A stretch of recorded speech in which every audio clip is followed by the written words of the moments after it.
ইরফান ইসলাম ইরাম, লিখছি রংপুরের আইডিয়াল মোড় থেকে।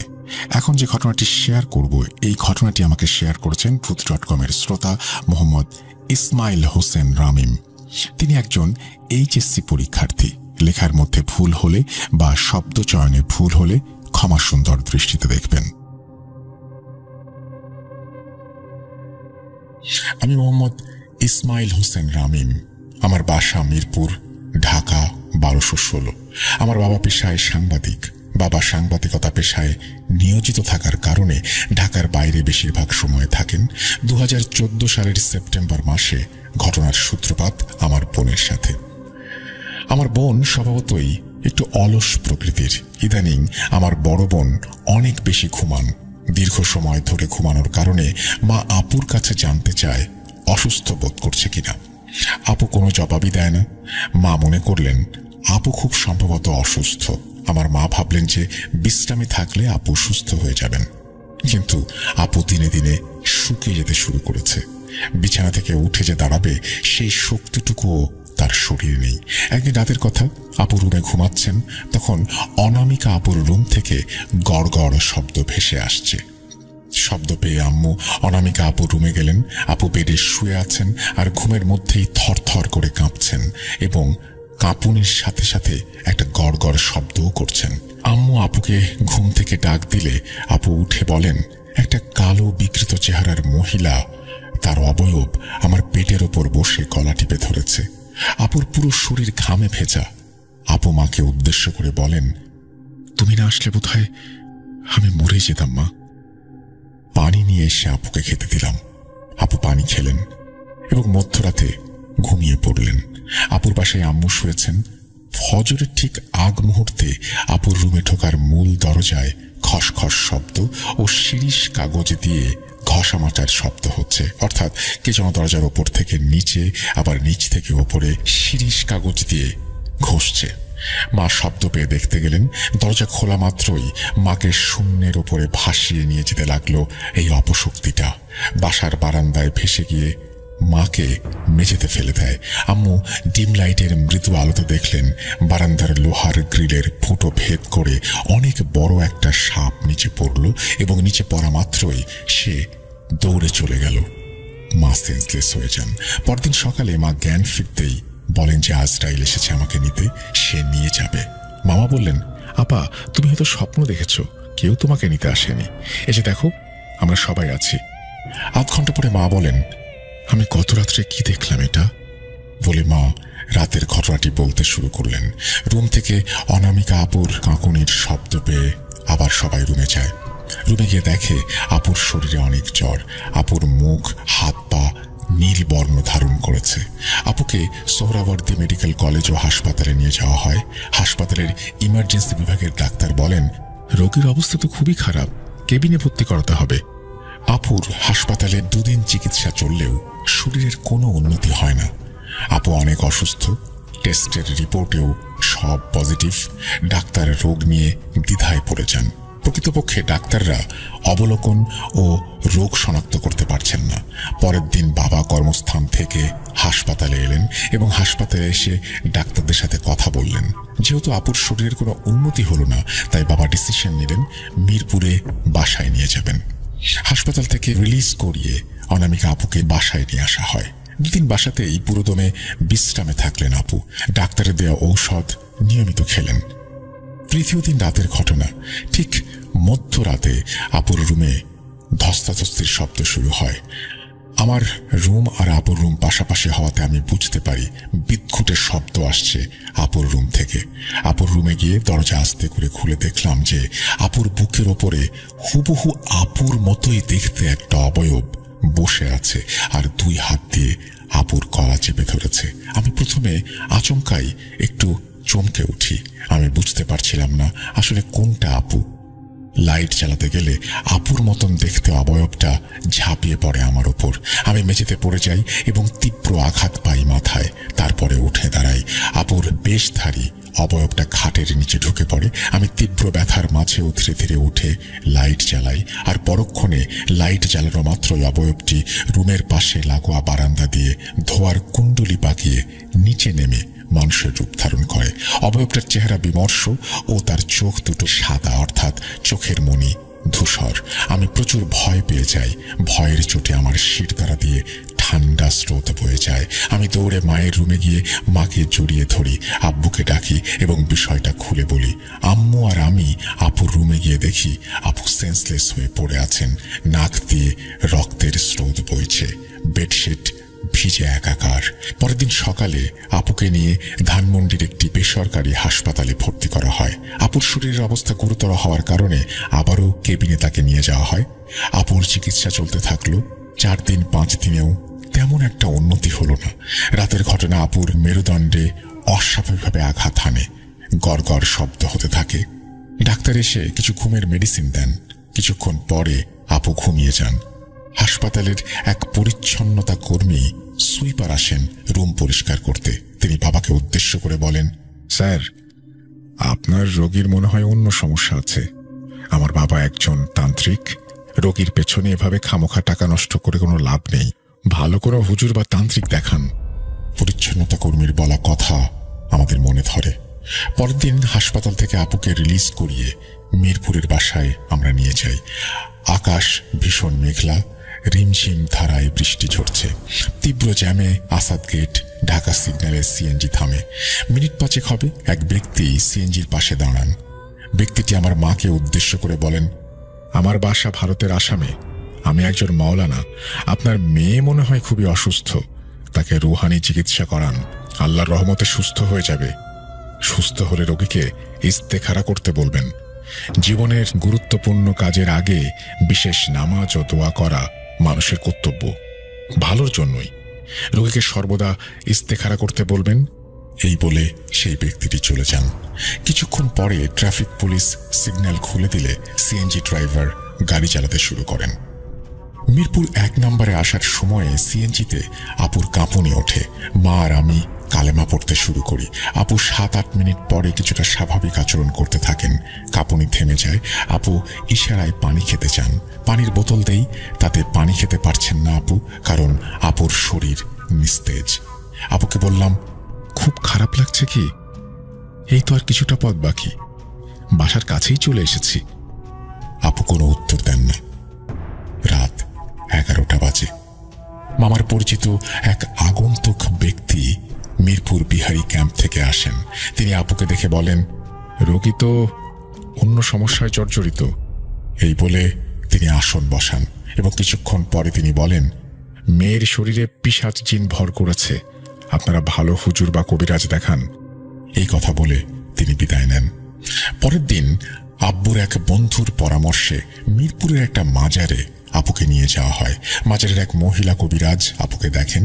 তিনি কিছুক্ষণ সময় নিয়ে বলেন, এই মেয়েকে দ্রুত ভালো কোনো কবিরাজ বা তান্ত্রিক দেখান।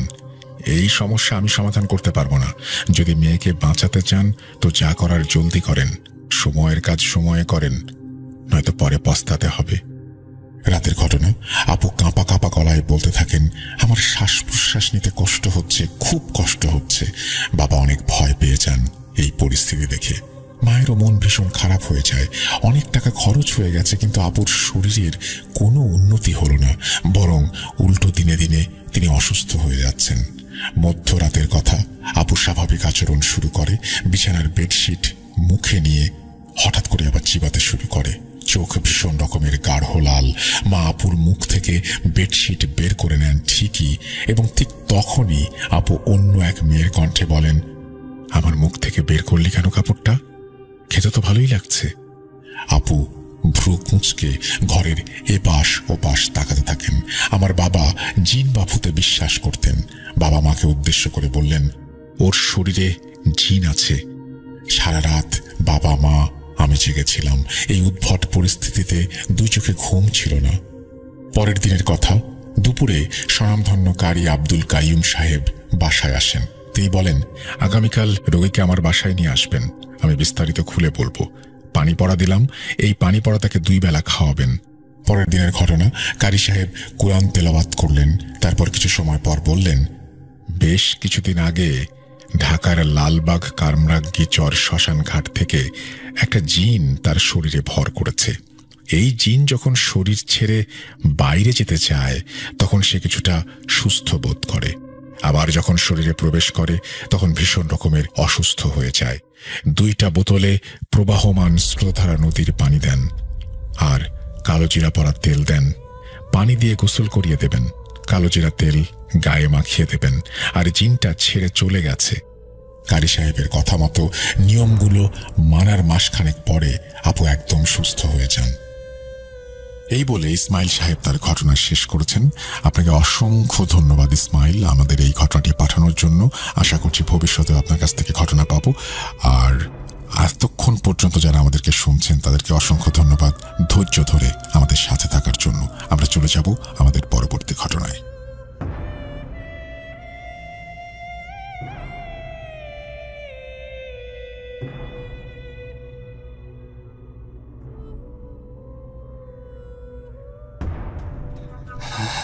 Bhoot.com The Fear Returns with Russell. Welcome back. আপনাদের সবাইকে স্বাগত জানাচ্ছি আমি রাসেল। আশা করছি আপনারা সবাই ভালো আছেন, ভালোর তলে আছেন। এই মুহূর্তে যে ঘটনাটি আমি পড়ে শোনাবো সেটি আমাদের পাঠিয়েছেন সাবিতা আলম। চলুন শুরু করা যাক। আপনার অজান্তেই আপনার এলাকায় একজন ফকিরের আবির্ভাব ঘটল। সেই ফকিরের চেহারা এমন যেন দেখে শরীরের ভেতরে ঠান্ডা বাতাস বয়ে যায়। সে নাকি যা চায় তাই নিয়ে যেতে পারে। কেমন হবে যদি এমন ফকির আপনার পরিবারের জন্য কাল হয়ে দাঁড়ায়? জানতে চান? আসসালামু আলাইকুম রাসেল ভাই ও প্রিয় শ্রোতা বন্ধুরা, আশা করি আপনারা সকলেই ভালো আছেন, সুস্থ আছেন। আমি মোহাম্মদ সাবিতা আলম, লিখছি ময়মনসিংহ বিভাগ থেকে। আজ আমি যার ঘটনাটি আপনাদের সাথে শেয়ার করব ওনার নাম শাহজাহান আলী। উনি করাচিতে বসবাসরত একজন পাকিস্তানি ভদ্রলোক। ওনার সাথে আমার যোগাযোগ হয় লুনা আপুর মাধ্যমে। আমি ওনার পরিচয় পর্ব আর দীর্ঘ না করে আজ সরাসরি ঘটনায় চলে যেতে চাই। ঘটনাটি শাহজাহান ভাই আমাকে যেভাবে বলেছেন আমি সেভাবেই আপনাদের সামনে উপস্থাপন করছি এবং অনিচ্ছাকৃত ভুল ত্রুটির জন্য ক্ষমা প্রার্থনা করছি। বলছেন শাহজাহান ভাই।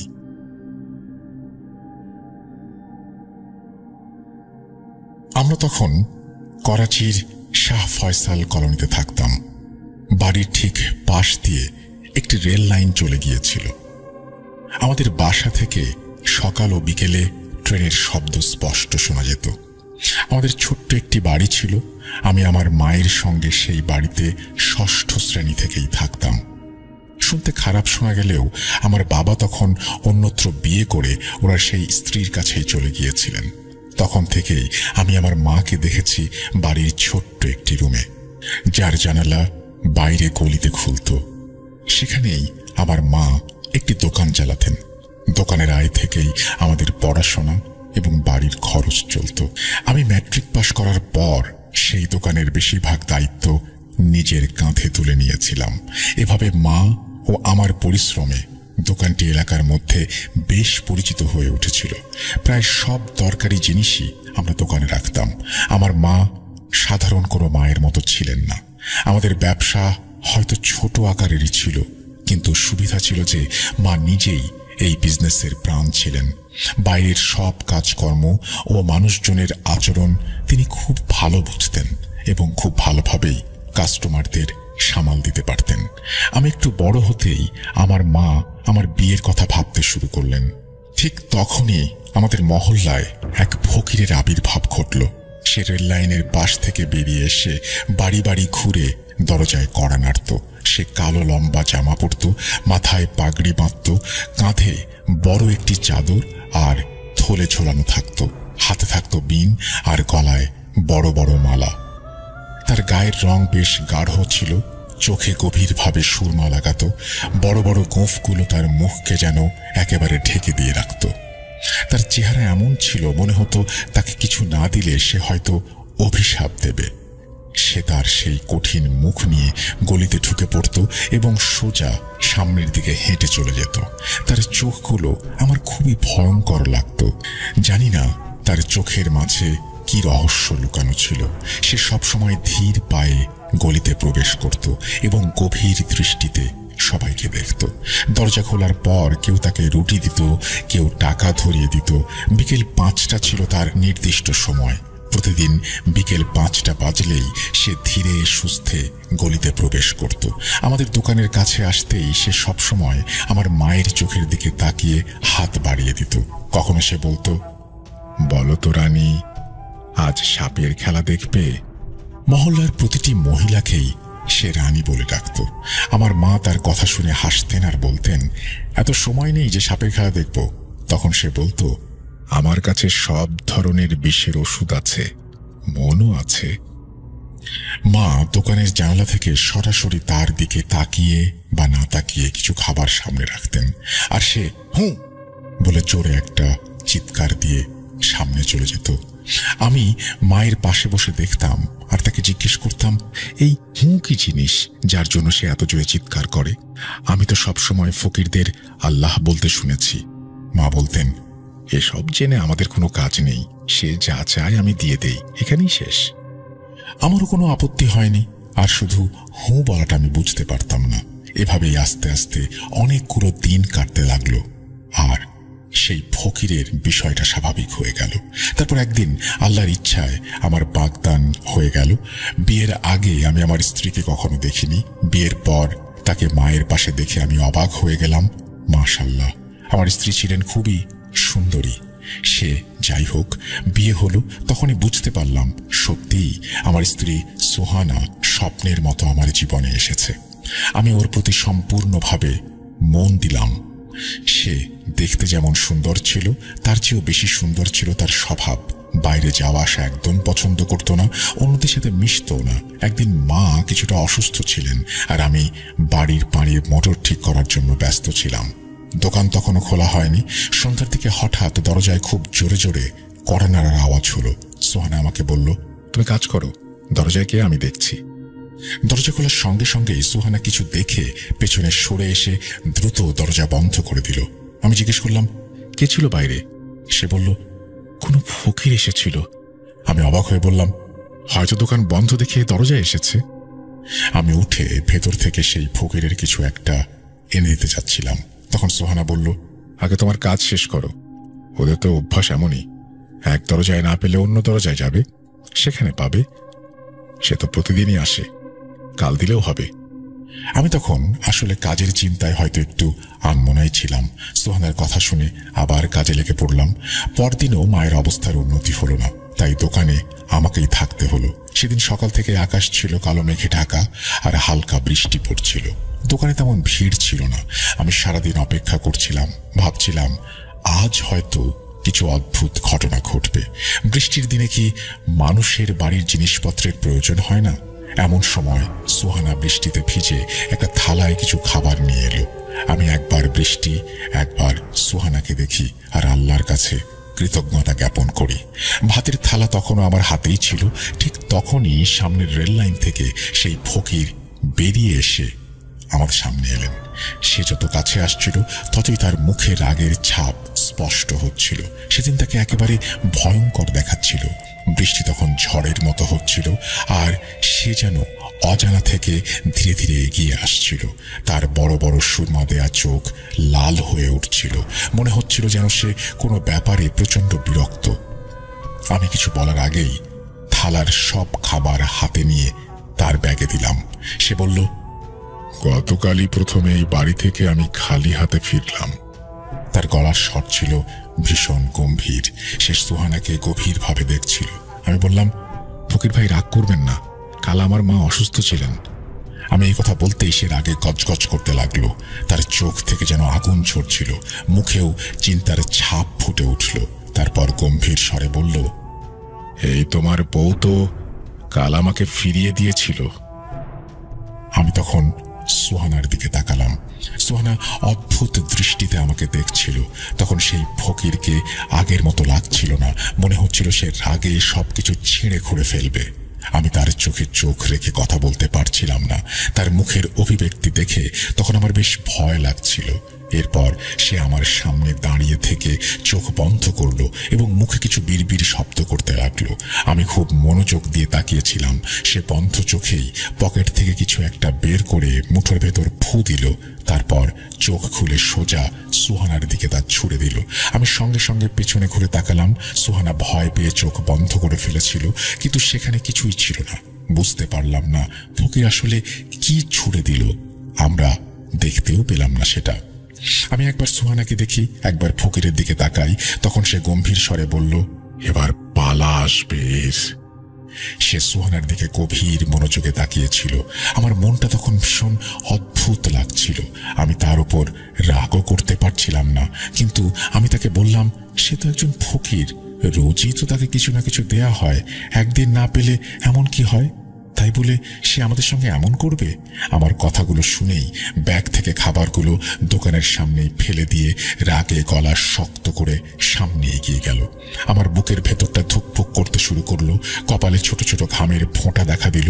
আমি খানিকটা নার্ভাস হয়ে গেলাম। পেছনে তাকিয়ে দেখলাম সুহানা অবাক হয়ে আমার দিকে তাকিয়ে আছে, যেন সে জানতে চাচ্ছে এগুলো কি ঘটছে। আর সুহানা আমাদের এলাকারও ছিল না, তাই এসব ব্যাপার ওর জানার কথাও না। আমার মন অস্থির হয়ে উঠল। আমি মায়ের কাছে গিয়ে সব খুলে বললাম। মা তখনও জ্বর নিয়ে অসুস্থ অবস্থায় বিছানায়। মা বললেন, কাল কেন ফকিরকে রাগিয়ে দিলি? সুহানা তো জানে না, কিন্তু আজ পর্যন্ত আমরা কখনোই ওকে খালি হাতে ফিরিয়ে দেইনি। সে যখন এসেছে যা ছিল আমরা তাই দিয়েছি। তাছাড়া সুহানা তো জানারও কথা না। কাল ও এলে আমি নিজে গিয়ে বলবো মেয়েটা বুঝতে পারেনি। ব্যাপারটা হয়তো সাধারণই ছিল, কিন্তু আমার ভেতর একটা অজানা ভয় জন্ম নিতে লাগলো। ফকিরের সেই দৃষ্টি আমাকে অনেক কিছু বুঝিয়ে দিয়েছিল। সেদিন রাতেই হঠাৎ সুহানার খুব জ্বর বেড়ে গেল। আমি ভাবলাম মৌসুমি জ্বর, কিন্তু মধ্যরাতে হঠাৎ তার মাথায় প্রচন্ড ব্যথা শুরু হলো। ব্যথার তীব্রতায় ওর মুখের রং পাল্টে গেল। ওর মুখে ব্যথার ছাপ স্পষ্ট হয়ে উঠছিল। সে মাথা ধরে কাতরাচ্ছিল। আমি মাথা টিপে দিতে লাগলাম, কিন্তু কিছুতেই ব্যথা কমছিল না। আমি ওষুধ দিলাম, কিন্তু তাতেও কোনো কাজ হলো না। বাইরে আবহাওয়াও খারাপ, রাস্তার অবস্থাও ধ্বংসস্তূপের মতো। বুঝতেই পারছিলাম না কি করব। সারা রাত আমি আর মা ওর পাশে বসে রইলাম। ব্যথায় ওর মাথা যেন ফেটে যাচ্ছিল। ওর মুখ দেখে মনে হচ্ছিল যেন কেউ ওর শরীরের সব রক্ত শুষে নিয়েছে। মা নিজেও অবাক হয়ে গেলেন। একটা সাধারণ জ্বর এত ভয়ঙ্কর হতে পারে কিভাবে? সুহানা কিছুতেই শান্তি পাচ্ছিল না। সারা রাত ধরে ও যন্ত্রণায় কাতরাচ্ছিল। আমরা যতটুকু পারলাম করলাম, কিন্তু ওর যন্ত্রণা কমল না।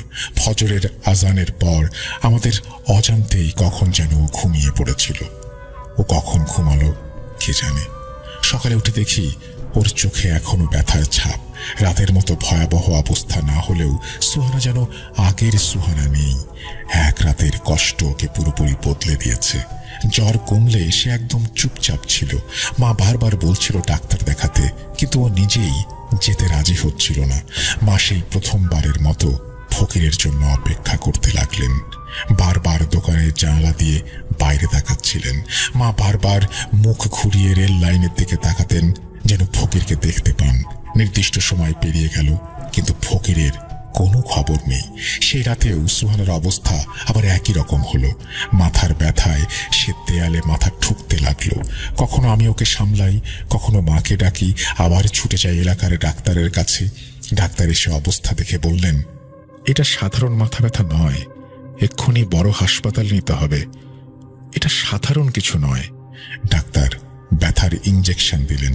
মা তখন বললেন, আমার মনে হয় দোকানে আসা ফকিরের জন্য এমনটা হচ্ছে, না হলে এর আগে তো কখনো এমন হয়নি। সুস্থ একটা মেয়ে মুহূর্তের মধ্যেই হাতের মুঠো থেকে ফসকে গেল। নিশ্চয় এটা ফকিরের অভিশাপ। আমার মনেও সন্দেহ হতে শুরু করলো। মনে হচ্ছিল কোথাও থেকে ফকির আসুক, আমি তাকে সব কিছু দিয়ে ওর রাগটা কমিয়ে দেই। কিন্তু সেই সন্ধ্যাতেও ফকির এলো না। আমি পাড়ার বাড়িতে বাড়িতে গিয়ে খোঁজ করলাম, কোথাও ফকিরের খবর নেই। দুদিন ধরে সে কারো বাড়িতে যায়নি। আমরা বাধ্য হয়ে সুহানাকে করাচির বড় হাসপাতালে নিয়ে গেলাম। সেখানেই তাকে ভর্তি করানো হলো। ডাক্তাররা চিকিৎসা করার সময় চোখের পলকে তার চোখ জোড়া ওপরের দিকে উঠে গেল, আর সে হঠাৎ ছটফট করতে শুরু করলো। ডাক্তাররা নিজেদের মতো সব চেষ্টা করছিলেন, কিন্তু যাই করা হোক সব নিয়ন্ত্রণের বাইরে চলে যাচ্ছিল। সন্ধ্যার সময় ঘনিয়ে আসছিল। মা সুহানার এই অবস্থা দেখে দ্রুত বাড়ির দিকে ছুটে গেলেন। হয়তো ফকির এসে পড়বে আর মা নিজেই তার কাছে ক্ষমা চাইবেন। মা মাত্র পা বাড়িয়েছেন, তখনই সুহানা জোরে চিৎকার দিয়ে উঠল, তাড়াতাড়ি যান, সে এসেছে, সে আসছে, তার কাছে ক্ষমা চেয়ে আমার জীবন ফিরিয়ে দিন। মা নিজের বৌমার এই অবস্থা দেখে পাগলের মতো কাঁদছিলেন। আমিও হতবাক হয়ে গিয়েছিলাম, বুঝতে পারছিলাম না আসলে কি ঘটছে। মা দ্রুত পায়ে বাড়ি গেলেন। বাড়িতে পৌঁছেই দোকানের জানালা খুলে ফকিরের আসার জন্য দোয়া করতে শুরু করলেন। তার মনে তখন নেতিবাচক চিন্তার ঝড় বইছে। ফকির কি এমন কোনো অলৌকিক ক্ষমতার অধিকারী যে তার এই গভীর দৃষ্টিতে এই অবস্থা হয়েছে?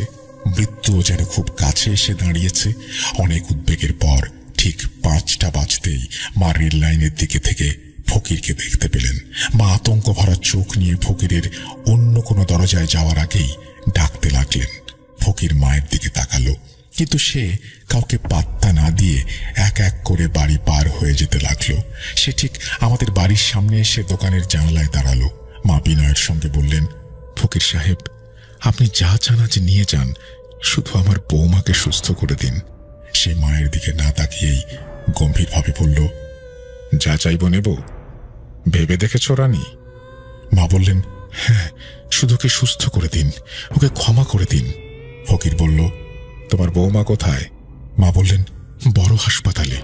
ফকির বলল, আমাকে সেখানে নিয়ে চলো।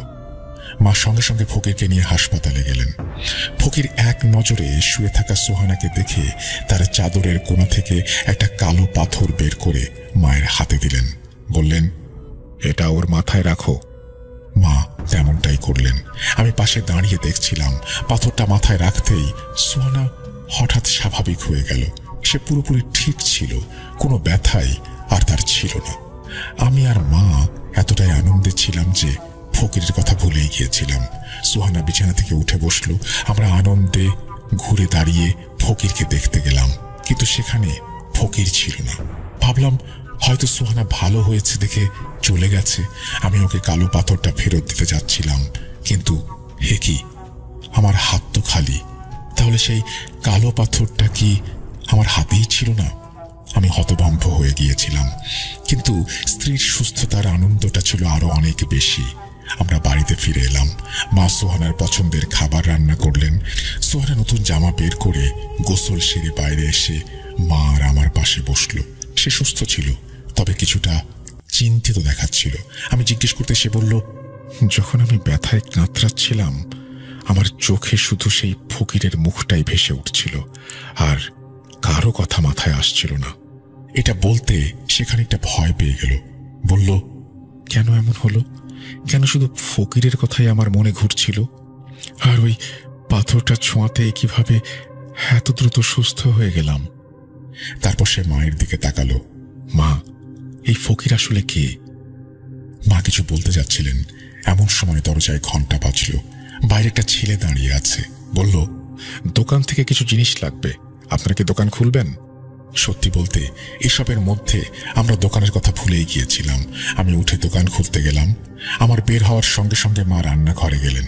দোকানে কাস্টমার রেখে আমি আবার ঘরে এলাম, আর তখনই আমার চিৎকার বেরিয়ে গেল। সোহানা বিছানায় এলোমেলো অবস্থায় পড়েছিল। তার নাক থেকে রক্ত পড়ছিল, আর শরীরটা বরফের মতো ঠান্ডা। আমার চিৎকার শুনে মা সুহানাকে দেখলেন। আমি পাগলের মতো তার দিকে ছুটে গেলাম, কিন্তু সুহানা আমাদের সবাইকে ছেড়ে চলে গিয়েছে পরপারে। কিছুতেই বুঝতে পারছিলাম না কয়েক মিনিটের মধ্যে কিভাবে সব ঘটে গেল। আমার চোখের পানি যেন থামছিলই না। মায়ের অবস্থা আরো খারাপ। হাসপাতাল থেকে সুস্থ অবস্থায় আমরা তাকে নিয়ে এসেছিলাম, অথচ মুহূর্তেই কি থেকে কি হয়ে গেল। দাফনের আয়োজন চলছিল, আর আমি আর মা একে অপরকে জড়িয়ে ধরে কাঁদছিলাম। আমার চোখে এত পানি ছিল যে সামনে কি ঘটছে কিছু স্পষ্ট দেখতে পাচ্ছিলাম না। কবরস্থানে গিয়ে দাফন সম্পন্ন হলো। তখন আমার অবস্থা একেবারে পাগলের মতো। দাফনের পর আস্তে আস্তে উপস্থিত মানুষজন আমাকে সান্ত্বনা দিতে লাগলো। তারপর সবাই একে একে চলে যেতে শুরু করলো, কিন্তু আমার মন কিছুতেই মানছিল না। সবাই আমাকে ফিরে যেতে বলল। আমি উঠে কয়েক পা এগোলাম, কিন্তু আমার স্ত্রীকে আমি কিভাবে একা রেখে যাই? কবরস্থানের পাশে থাকা গাছপালার ভেতর একটা দেয়ালে হেলান দিয়ে বসে পড়লাম। সেখানে সম্পূর্ণভাবে অন্ধকার ছিল। আমি সেই বসে শুধু সুহানার কবরটা দেখছিলাম। রাত আরো গভীর হচ্ছিল, চারিদিকে চাঁদের আলো ছড়িয়ে পড়ছিল। দেয়ালে হেলান দিয়ে আমি তখনও গভীরভাবে কবরের দিকে তাকিয়ে। এমন সময় হঠাৎ আমি সুহানার কবরের কাছে কাউকে আসতে দেখলাম। এত রাতে কবরস্থানে কে আসতে পারে? চোখের জল ভালোভাবে মুছে আবার তাকালাম, যেন পরিষ্কার দেখতে পাই কে এসেছে। ভালোভাবে নজর পড়তেই দেখলাম সে একজন ফকির। আমার দৃষ্টি তার উপর আটকে গেল। সে কবরের দিকে এগিয়ে যাচ্ছিল। আজকের রাতটা আমার কাছে অনেক বেশি অদ্ভুত লাগছিল। আমি বিস্ময়ের সাথে ভাবছিলাম, এই ফকির আবার কে? এত রাতে কবরস্থানে কি করতে এসেছে? সে এগিয়ে গিয়ে অন্য কবরগুলো পেরিয়ে সুহানার কবরের সামনে এসে থমকে দাঁড়ালো। তারপর সে চারপাশে নজর ঘুরিয়ে নিতে লাগলো। আমি নিজের শ্বাসও আটকে রেখেছিলাম। দেখতে চাচ্ছিলাম যে সে শেষ পর্যন্ত কি করে। সে যখন নিশ্চিত হলো আশেপাশে কেউ নেই, তখন সে দ্রুত কবরটা খোঁড়া শুরু করলো। আমার ইচ্ছে হচ্ছিল সামনে গিয়ে তাকে আটকাই, জানতে চাই সে কি করছে, কি চাইছে। কিন্তু ঠিক তখনই মনে হলো কেউ যেন আমার পা শক্ত করে ধরে রেখেছে। আমি সেখানেই নিঃশব্দে দাঁড়িয়ে রইলাম। এরপর দেখলাম খুব দ্রুত সে আমার সুহানার লাশটা ভেজা মাটি থেকে বের করে এনে মাটির উপরে রেখে দিল, আর সঙ্গে সঙ্গে কবরের মাটি আগের মতো ঢেকে দিল। এরপর সে সুহানার পাশে বসে কিছু একটা পড়তে লাগলো। সে তার পায়ের কাছে দাঁড়িয়ে ক্রমাগত কিছু উচ্চারণ করছিল। এরপর দেখলাম সুহানার শরীরটা একটু নড়ল। সে কাফন সহ সোজা হয়ে বসল। আমি চিৎকার করতে যাচ্ছিলাম, কিন্তু নিজেকে কিভাবে সামলালাম আমি জানি না। সে আবার কিছু পড়ল এবং সুহানার মুখ থেকে কাফন সরিয়ে দিল। সুহানা উঠে দাঁড়ালো। ফকির তখন একটা কালো বড় চাদর তার শরীরে ঢেকে দিল আর তাকে পেছন পেছন আসতে ইশারা করলো। সুহানা চাদরে ঢাকা অবস্থায় ফকিরের পেছন পেছন হাঁটতে শুরু করলো। আমি নিঃশব্দে ঠাঁই দাঁড়িয়ে দেখছিলাম। আমার ভেতর ভয়ে আতঙ্কের ঢেউ খেলছিল। তখন শুধু একটা প্রশ্নই মাথায় ঘুরছিল, এই ফকিরটা আসলে কে? সে কি কোনো জাদুকর যে জাদুর শক্তিতে সব করছে? কিন্তু যদি সে জাদুকরই হয়, তাহলে তার সাথে সোহানার কি সম্পর্ক? আর সোহানা কি আসলেই মারা গেছে? তাহলে সব কি দেখছি আমি শুনেছিলাম মৃত মানুষের ওপর জাদু কাজ করে না। তাহলে চোখের সামনে যা ঘটছে সেটা কি? মুহূর্তেই সব ভয়কে পেছনে ফেলে আমি দ্রুত ফকিরের পেছনে হাঁটতে শুরু করলাম। সে তখনও এগিয়ে যাচ্ছিল আর এক আঙুল তুলে সুহানাকে পেছনে আসার ইঙ্গিত দিচ্ছিল। আর সুহানা যেন পোষা প্রাণীর মতো ওর পেছন পেছন হাঁটছিল। আমরা রাস্তা পেরিয়ে একটা মসজিদের কাছে এসে পৌঁছালাম। আর ঠিক তখনই এই মুহূর্তটার জন্য আমি অপেক্ষা করছিলাম। এতক্ষণ আমি চুপচাপ পা টেনে টেনে পেছন পেছন আসছিলাম, কিন্তু আমি একা আর কি করতে পারি? ফকিরের ক্ষমতা সম্পর্কে আমার তেমন কোনো ধারণাই ছিল না, কিন্তু হঠাৎ মসজিদটা চোখে পড়তেই যেন এক অজানা শক্তি আমার ভেতরে জেগে উঠল। মুহূর্তেই আমি সুহানাকে শক্ত করে ধরে ফেললাম। ফকির দ্রুত ঘুরে তাকালো। সে কিছু করার আগেই আমি মসজিদের দিকে ছুটে গিয়ে চিৎকার করলাম। ভেতরে নামাজরত কয়েকজন লোক শব্দ শুনে বাইরে বেরিয়ে এলো। তারা আমাদের দেখে প্রথমে ভয় পেয়ে একটু পিছিয়ে গেল। আমি নিজেই সুহানাকে নিয়ে মসজিদের ভেতরে ঢুকে গেলাম। সেখানে রাতের ইবাদতে ব্যস্ত কিছু মুসল্লি আমার এমন আচরণ দেখে অবাক হয়ে গেলেন। তারা কাফনে মোড়া সুহানাকে দেখে ভয়ে কেঁপে উঠলেন। কেউ কাছে আসার সাহস পাচ্ছিলেন না। আমি মুসল্লিদের সবকিছু খুলে বললাম। ঠিক তখনই মসজিদের ভেতর থেকে এক অদ্ভুত শব্দ হলো। আওয়াজ শুনে সুহানা আবারও অজ্ঞান হয়ে গেল। কেউ বললেন, ওকে হাসপাতালে নিয়ে যাও, হয়তো মেয়েটা মারা যায়নি, তোমরা ভুলে মৃত ভেবেছ। তখন আমি বললাম যে যদি সে জীবিত থাকে তাহলে ফকির কিভাবে জানল? সেই কালো পাথরে এমন কি ছিল? পাথরটা তো আমার হাতেই ছিল, কিভাবে হারিয়ে গেল? আসলে কি ঘটছে? আমার পাশে একজন বয়স্ক লোক ছিলেন। তিনি পবিত্র কোরআন পড়ে পানিতে ফোঁ দিয়ে আমাকে দিলেন। বললেন, পানি ওর ওপরে ছিটিয়ে দাও, একটু খাইয়ে দাও।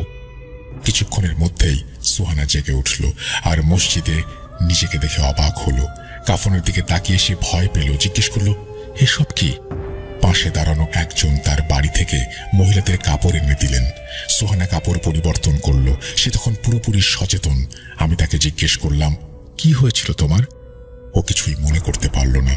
ফকিরের পেছনে হাঁটার কথাও ওর স্মৃতিতে ছিল না। আমাদের এলাকায় দ্রুত ছড়িয়ে পড়ল যে মৃত একটা মেয়ে আবার জীবিত হয়েছে। এলাকার ডাক্তার নিজেও অবাক। যাকে কিছুক্ষণ আগে তিনি মৃত ঘোষণা করেছিলেন, সে কিভাবে আবার বেঁচে উঠল আমি জানি না।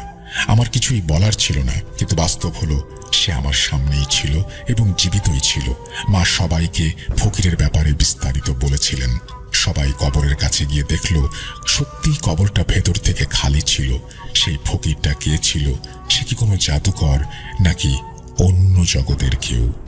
আমার মনে পড়ল ফকিরের বলা সেই কথাগুলো, সে যা চায় তাই নিতে পারে। আমরা কি জানতাম সে আসলে কি চেয়েছিল? সে কি সুহানাকে কোনো উদ্দেশ্যে ব্যবহার করতে চেয়েছিল, নাকি আমরা সবাই কোনো জাদুকরের কবলে পড়েছিলাম? সুহানার পরিবার এসব ঘটনার পর খুব ভয় পেয়ে গিয়েছিল।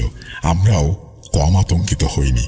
তবে বয়স্কদের দোয়া আর সাহসেই সুহানা এখন সম্পূর্ণ স্বাভাবিক। ফকিরের কথা তার মনে আর আসেই না, কিন্তু আমি কিভাবে সব ভুলতে পারি? কেউ জানতো না সে কোথা থেকে আসতো, কোথায় যেত, তার উদ্দেশ্য কি ছিল, আর আসলে সে কে? আমাদের গলির বাইরের কেউ তাকে চিনত না। আমাদের গলির মানুষ ছাড়া অন্য কেউ তাকে দেখেনি। এরপর থেকে আর কোনো ফকিরকে আমার বউয়ের দিকে তাকানোর সুযোগ দেইনি। ওই এলাকা ছেড়ে আমরা অন্য জায়গায় চলে এসেছি। ভাগ্যিস এরপর আর কোনো ফকিরের মুখোমুখি হয়নি। তবে আজও আমার মনে প্রশ্ন জাগে, সে আসলে কে ছিল আর কি চেয়েছিল? এই ছিল আমার ঘটনা। ধন্যবাদ সবাইকে। আল্লাহ হাফেজ। প্রিয় লিসেনার্স, আপনাদের জন্য কালেক্ট করা আমার ঘটনা আজকের মতো এখানেই শেষ। মনোযোগ দিয়ে ঘটনাটি শোনার জন্য ধন্যবাদ। ভালো লেগে থাকলে অবশ্যই জানাবেন। এই বলে সাবিত আলম তার ঘটনা শেষ করেছেন। খুবই অন্যরকম একটি ঘটনা। একটি মেয়ে মারা যায়নি, কিন্তু তাকে মৃত বানিয়ে ফেলা হয়েছিল, বা একটা মৃত মানুষের মধ্যে যে বৈশিষ্ট্য থাকে সেই বৈশিষ্ট্যগুলো তার মধ্যেও ছিল বলেই ডাক্তারও বিভ্রান্ত হয়েছিলেন এবং তাকে কবরস্থ করা হয়েছিল। এটা আমি আসলে এভাবে কখনো ভাবিনি বা এরকম হতে পারে, এটা আমার কল্পনাতেও আসেনি। যাই হোক, আপনারা যদি কেউ এরকম কোনো ঘটনা শুনে থাকেন এর আগে বা জেনে থাকেন, অবশ্যই আমাদের জানাবেন। আমরা চলে যাব আমাদের পরবর্তী ঘটনায়।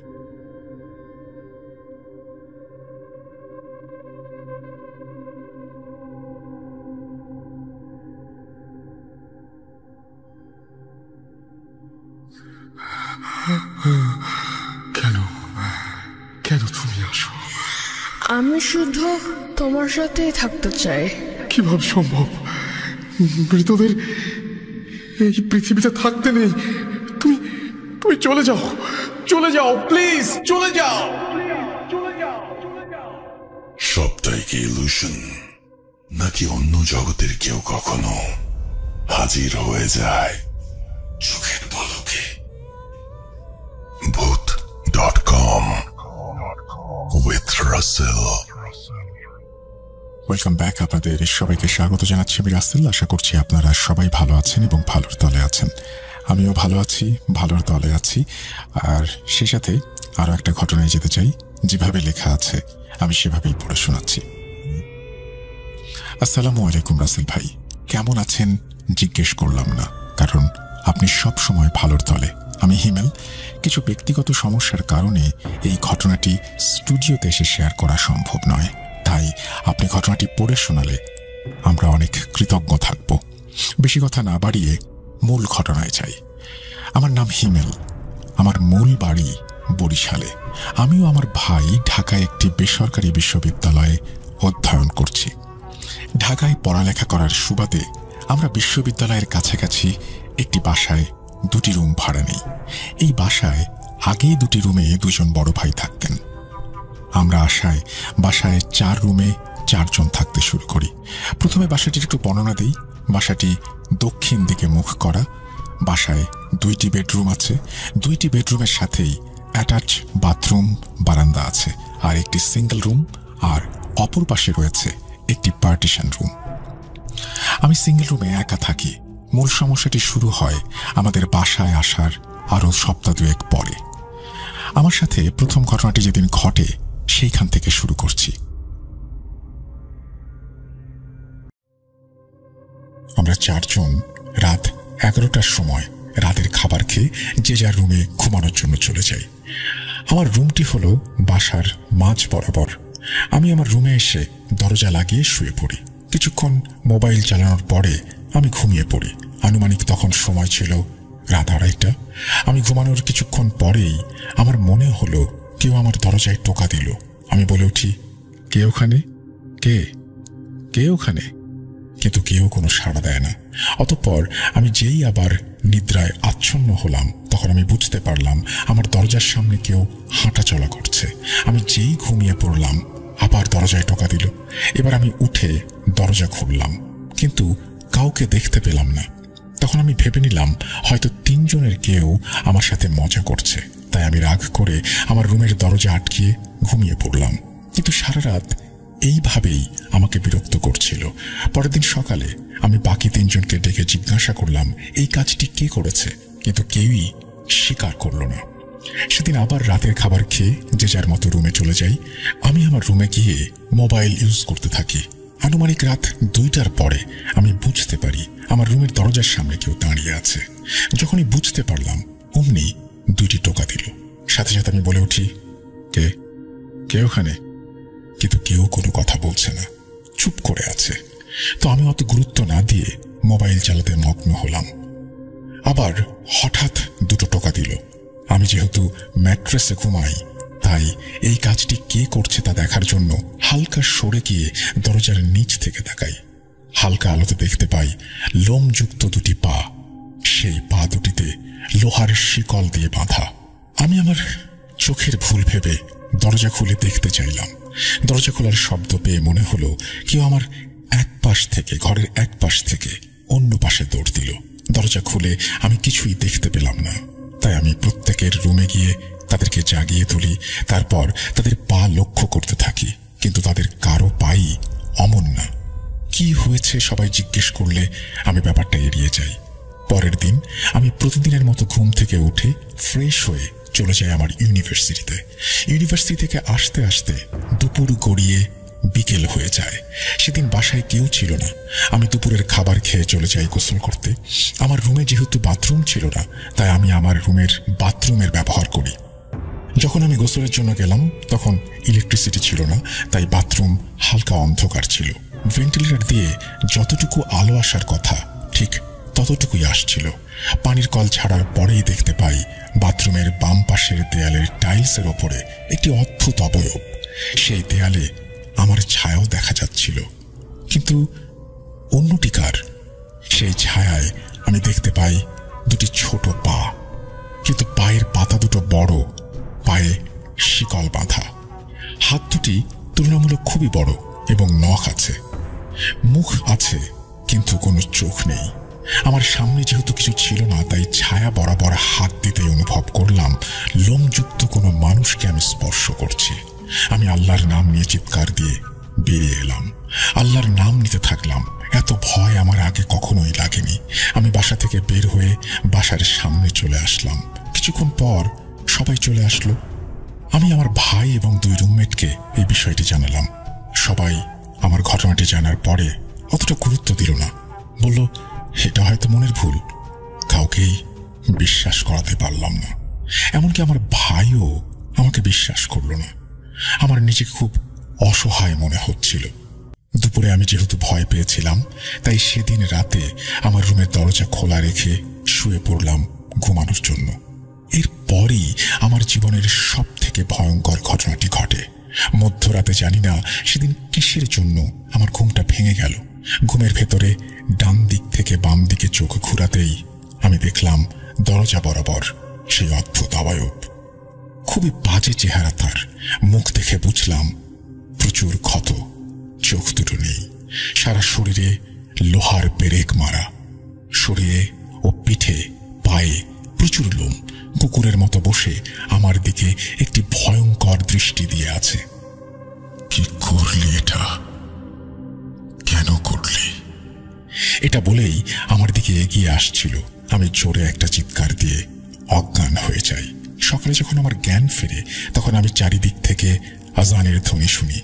পাশে তাকিয়ে দেখি আমার ভাইও বাসার অন্য 2 বড় ভাই আমার মুখে পানির ছিটা দিচ্ছে এরপরে আমার ভাইয়ের কাছে কি হয়েছে জানতে চাইলে তিনি আমাকে বলেন, কাল রাতে হঠাৎ ঘুম ভেঙে যাওয়াতে বারান্দায় দাঁড়িয়ে তিনি সিগারেট খাচ্ছিলেন। সিগারেট খেয়ে আমি বাথরুমে যাই। বাথরুমে ঢুকে হঠাৎ মনে হলো আমার শরীরটা অনেক ভারী হয়ে গিয়েছে। চোখে ঘুম থাকায় আমি ব্যাপারটাকে সাধারণভাবেই নিলাম। একটা কথা, তোর মনে আছে কিছুদিন আগে আমার বাথরুমের আয়নাটি একটি জায়গা দিয়ে ফেটে যায়? সেই ফাটলে আমার হাত লেগে আঙুল কেটে রক্ত বের হয়েছিল। যেহেতু ফজরের আজান আর কিছুক্ষণের মধ্যেই দিয়ে দেবে, আমার চোখে অনেক ঘুম থাকায় আমি মুখে একটু পানি দেওয়ার জন্য বেসিনের সামনে যাই। মুখে পানি দিয়ে আয়নার দিকে তাকাতেই দেখি আমার ঠিক পেছনে আমার মতো হুবহু একজন দাঁড়িয়ে আছে। আমি আয়নার মধ্যে দেখতে পেলাম আমার পেছনে যে দাঁড়িয়ে আছে তার চোখে মুখে ভয়ঙ্কর হিংস্রতার ছাপ। তার মুখ থেকে অনবরত লালা ঝরছে এবং নাক দিয়ে রক্ত গড়িয়ে পড়ছে।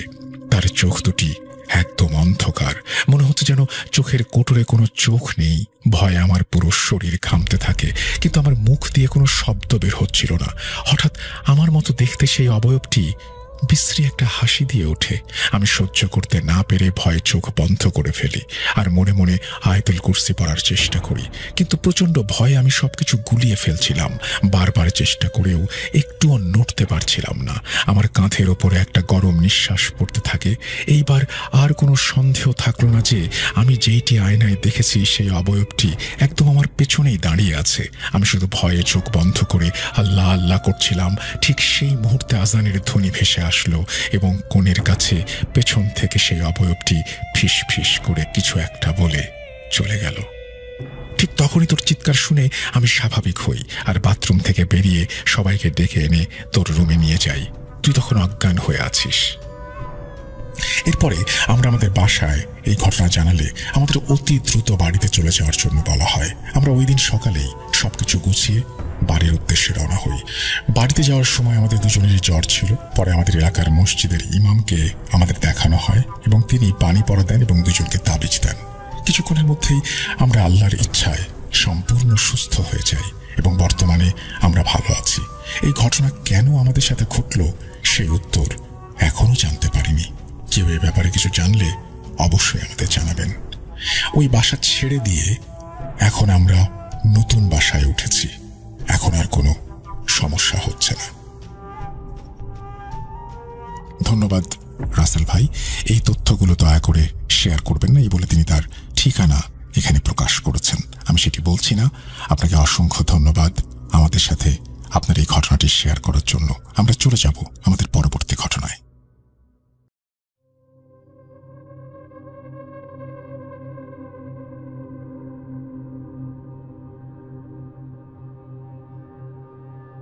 আবার যদি ভালো লাগে অবশ্যই আমাদের জানাবেন। চলুন শুরু করা যাক।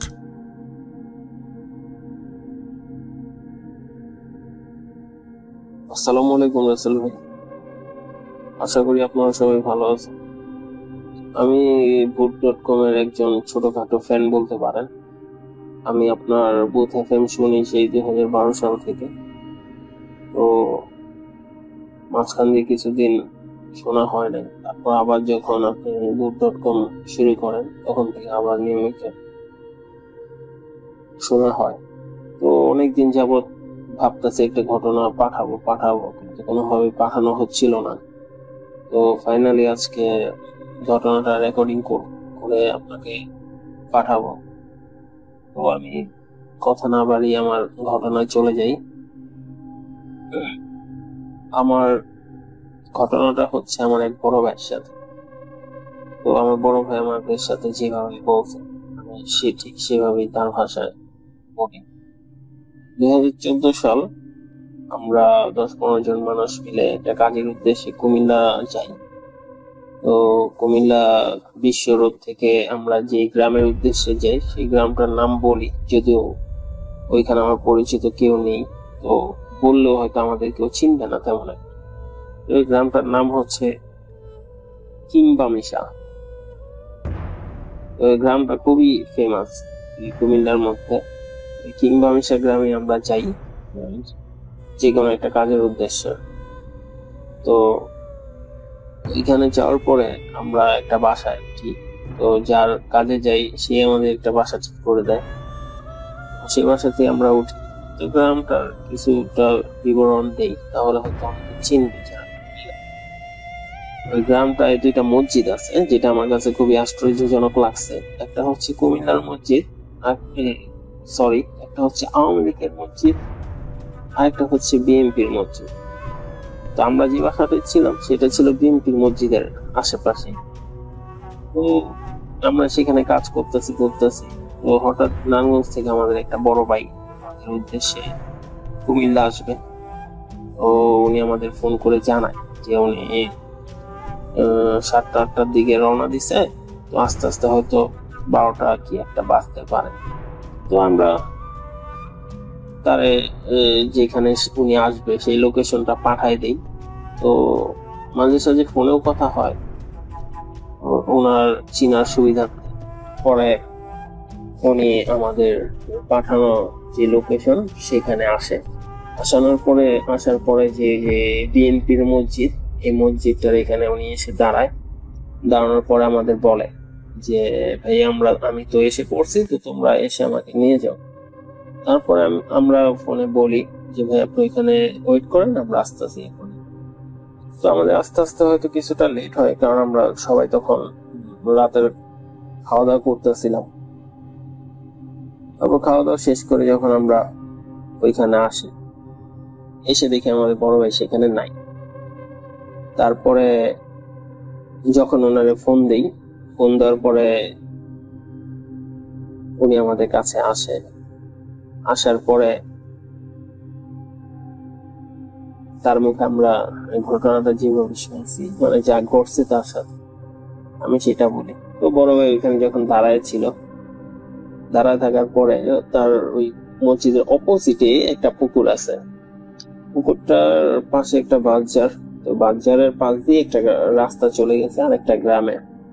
তো আমার বড় ভাই যখন ওই মসজিদটার সামনে দাঁড়ায় আছে, তখন উনি খেয়াল করলো যে ওই বাজারের পাশে একটা মহিলা দাঁড়ানো।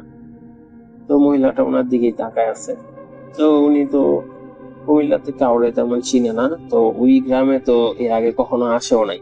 উনি ভাবলো যে একটা মহিলা এইভাবে এত রাতে এখানে দাঁড়ায় আছে, আবার ওনার দিকে তাকায় আছে। ওনার মনের মধ্যে একটা মানে ওই মহিলাকে নিয়ে একটা নেগেটিভ চিন্তা আসলো। উনি ভাবলো হয়তো উনি কোনো খারাপ উদ্দেশ্যে এখানে দাঁড়ায় আছে। তো ওনার ভাবনা থেকেই উনি চুপচাপ ওখানে দাঁড়ায় থাকলো, ওই মহিলার কে আর কি যতটুকু পারতাছিল ইগনোর করার জন্য, কারণ ওই মহিলাটা সোজা ওনার দিকে তাকায় আছিল। তো 5-7 মিনিট এইভাবে দাঁড়ায় থাকার পরে মহিলাটা হঠাৎ ওনাকে ইশারা করে বলল যে আমাকে কি একটু হেল্প করতে পারবেন। আমার ওই বড় ভাইটা তখন তার এই কথা শুনে তখন ওই মহিলার প্রতি তার যে সন্দেহটা সেটা আরো একটু বাড়লো। তো উনি তো চিনে না, অজানা একটা জায়গা, তো ভাবতেছিল যে একটা মহিলা মানুষ এত রাত্রি যদি তার সাথে যা কথা বলে বা কিছু বলে, যদি এলাকার মানুষ কিছু মনে করে বা একটা যে কোনো প্রবলেম হলেও হতে পারে। ওনার এই চিন্তা ভাবনা থেকে সে তার কথার কোনো অ্যান্সার দিচ্ছিল না। তারপরে মহিলাটা আবার বলে, দেখুন আমি এখানে একটু বিপদে পড়ে দাঁড়ায় আছি, আপনি আমাকে নিয়ে যেটা ভাবছেন আমি কিন্তু ওইরকম মেয়ে না। যখন এই কথাটা ওই মহিলা বলে, আমার বড় ভাই ভাবে যে আমার মনের কথাটা উনি জানলো কিভাবে, যে উনার আমি কি ভাবতেছিলাম। তারপরে উনি মানবতার খাতিরে ভাবলো যে একটা মহিলা মানুষ নিজ থেকে যখন কথা বলতে চাচ্ছে, তো আমি যাই দেখি কি সমস্যা। পরে যাওয়ার পরে জিজ্ঞাসা করে যে বলেন আপনার কি প্রবলেম, কি হেল্প করতে পারি আমি। মহিলা ওনারে বললো যে দেখেন সামনে তো আমার বাড়ি, কিন্তু আমি তো এখান থেকে একা যেতে পারছি না, আমার খুবই ভয় লাগতেছে, আমাকে একজন এসে নিয়ে যাওয়ার কথা, তো উনিও আসতেছেন, আমার ফোনে ব্যালেন্স নেই যে আর নাম্বারটাও সুইচ অফ। তো আপনি যদি একটু আমাকে হেল্প করতেন, আমাকে যদি একটু আগায় দিয়ে আসতেন। তো আমার ওই বড় ভাই ভাবলো যে আমি তো এখানে কোনো কিছু চিনি না। তারপর ওই মহিলা এত রাত্রে বিপদে পড়ছে, উনি আর না করতে পারেন। উনি বললো যে কতটুকু দূরে যেতে হবে। মহিলাটা বললো এই তো 5-10 মিনিটের রাস্তা। তো আমার বড় ভাই ভাবলো যেহেতু 5-10 মিনিটের রাস্তা, তাহলে উনি আমার চিনে পিছনে বেগ করে আসতে পারবে। তো যে ভাবার সেই কাজ। তো উনি মহিলাকে বলে আচ্ছা ঠিক আছে আপনি আগে আগে জানেন আপনার পিছনে আসে। তো রাস্তা দিয়ে যাচ্ছে যাচ্ছে, রাস্তার আশেপাশে তেমন একটা লাইট লাইট নাই, গ্রাম অঞ্চলের রাস্তা। দিনের বেলা ওই রাস্তার যে পরিবেশটা সেটা একটু বলি, যে আমরা দিনের বেলা ওই দিকটায় হাঁটতে বের হইতাম। তো এই জায়গাটা খুবই সুন্দর, কারণ দোনো পাশে হচ্ছে বিল ক্ষেত। তো রাস্তার দুপাশে আপনার সারি সারি গাছ, এখানে তাল গাছ, খেজুর গাছ, আম গাছ, কাঁঠাল গাছ, বিভিন্ন ফলের গাছ লাগানো। তো দিনের বেলা যতটা সুন্দর এই জিনিসটা রাতের বেলা ঠিক ততটাই ভয়ানক লাগে। তারপরে বড় ভাই হাঁটতেছে হাঁটতেছে, এই মহিলাটা ওনার সামনে। তো হাঁটতে হাঁটতে হাঁটতে হাঁটতে 10 বা 15 মিনিটের মতো একটা রাস্তা ওনারা অতিক্রম করলো। করার পরে মহিলা বাম পাশে হঠাৎ একটা বাসার মধ্যে গেট দিয়ে ঢুকলো। ঢুকার আগে আমার বড় ভাইয়ের যে পিছনে তার দিকে একবার ঘাড় ঘুরে তাকাইছে, সেই পর্যন্ত সবই স্বাভাবিক ছিল। তো তাকানোর পরে উনি বাসার মধ্যে ঢুকে যায়। তো গ্রাম অঞ্চলের বাসা গুলা বেশিরভাগ ক্ষেত্রে যেরকম হয় যে অনেক বড় বড় উঠান থাকে, আর একটা পাশে হয়তো বাসা থাকে, রুম থাকে, আরেক পাশটা টোটালি খালি থাকে, উঠান, বড় বড় উঠান। তো ওই বাসাটাও সেম এরকমই ছিল। তো আমার বড় ভাই ভাবলো যে এত রাত পর্যন্ত যেহেতু ওনাকে এতটুকু আগায় দিতে পারছি, তো আমি আরেকটু ভালোভাবে খেয়াল করে দেখি যে উনি অ্যাকচুয়ালি রুমে ঢুকছে কিনা। তো যেই কথা সেই কাজ, আমার বড় ভাই আস্তে আস্তে ওই বাসার মধ্যে এখানে আসে। গেট দিয়ে যখন মাথা ঢুকায় দেখার চেষ্টা করে, তো দেখার পরে উনি দেখতে পায় যে সামনে 3টা রুম স্পষ্ট দেখা যাচ্ছে। হ্যাঁ, আবার ওইখানে একটা লাইট ছিল বাসার মধ্যে, মাঝখানে একটা ছোট বালক ধরানো ছিল। এই জন্য স্পষ্ট বোঝা যাচ্ছে যে এই রুম গুলো তালা মারা। আমার বড় ভাই ভাবলো যে যদি তালা মারা থাকে তাহলে উনি মাত্রই তো আসলো, আসার পরে তালা খুলবে, রুমে যাবে, তারপর হয়তো রুমে লাইট অফ অন করবে, ওই আলো তো বাহিরে আসার কথা, যেটা স্বাভাবিক হয় আর কি। একটা মানুষ তো সাথে সাথে রুমে ঢুকার পরেই এই রুম দরজা লাগিয়ে দেয় না বা লাইট অফ করে দেয় না। তো ওনার থিঙ্কিং হচ্ছে এরকম যে উনি যদি রুমে যায়, রুমে যাবে, লাইট ধরাবে, সে আলোটা বাহিরে আসবে। উনি আর কি ওনার মতো করে ভাবতেছে যে আমি তো বুঝতে পারবো যে একটা মানুষ রুমে ঢুকছে কিনা। তো ওনার ভাবনা এটা আসলো যে যদি রুমে ঢুকতো তাহলে আমি দেখতাম, যেহেতু রুমে ঢুকে নেই তার মানে মহিলা আশেপাশে আছে। তো উনি আত্ম বাসার মধ্যে ঢুকলো। ঢুকার পরে ভালোভাবে খেয়াল করলো যে অনেক বিশাল একটা উঠান। ওনার চোখ যতদূর পর্যন্ত যায় কোনো কিচ্ছু নাই, স্পষ্ট দেখা যাচ্ছে তার সোজা স্টেপ একটা বাগজার রাত্রেবেলা হয়তো ওরকমই মনে হইতেছে যে জঙ্গল টাইপের আর কি। তো আরেকটা পাশ হচ্ছে খালি, তো সোজা একটা বিলের মতো আছে। তো উনি বিলের দিকে যখন মুখ করে তাকায়, তাকানোর পরে খেয়াল করলো যে বিলের একটু দূরে 100 মিটার বা 200 মিটারের মতো এরকম একটা ডিস্টেন্সে যে ঠিক ওই মহিলাটার মতো একজন দাঁড়ায় আছে, যে সেম ওই সাদা কাপড় পরা। কয়েকটা কথা বলি রাসেল ভাই, যে ওই মহিলাটা সাদা কাপড় পরা ছিল, কিন্তু কাপড়ের মধ্যে কিছুটা ডিজাইন করা ছিল। ডিজাইনটা আমার বড় ভাই দেখছে এই জন্যই যে আপনার উনি ওনার পিছনে যখন মোবাইলের ফ্ল্যাশ মেরে মেরে যাচ্ছিল তখন আর কি কিছুটা বুঝতে পারছে যে ঠিক ওইরকম সাদা কাপড় না, আমরা যেরকম দেখি কাপড়ের মতো, ঠিক ওরকম না, সাদার মধ্যে ডিজাইন ছিল আর কি। তো উনি বুঝতে পারে যে এই বিলের ওইখানে এত দূরে দুই মহিলাটাই দাঁড়ায় আছে। তো এতক্ষণ পর্যন্ত সবকিছু স্বাভাবিক ছিল ওনার কাছে। তারপর যখন উনি দেখলো যে 1 মিনিটের ব্যবধানে একটা মানুষ এত দূর অব্দি কিভাবে চলে যায়, আবার ওনার দিকে তাকায় আছে, উনি এই জিনিসটা যখন ভালোভাবে খেয়াল করলো তখনই তার মাথায় ভয়টা ঢুকলো আর কি।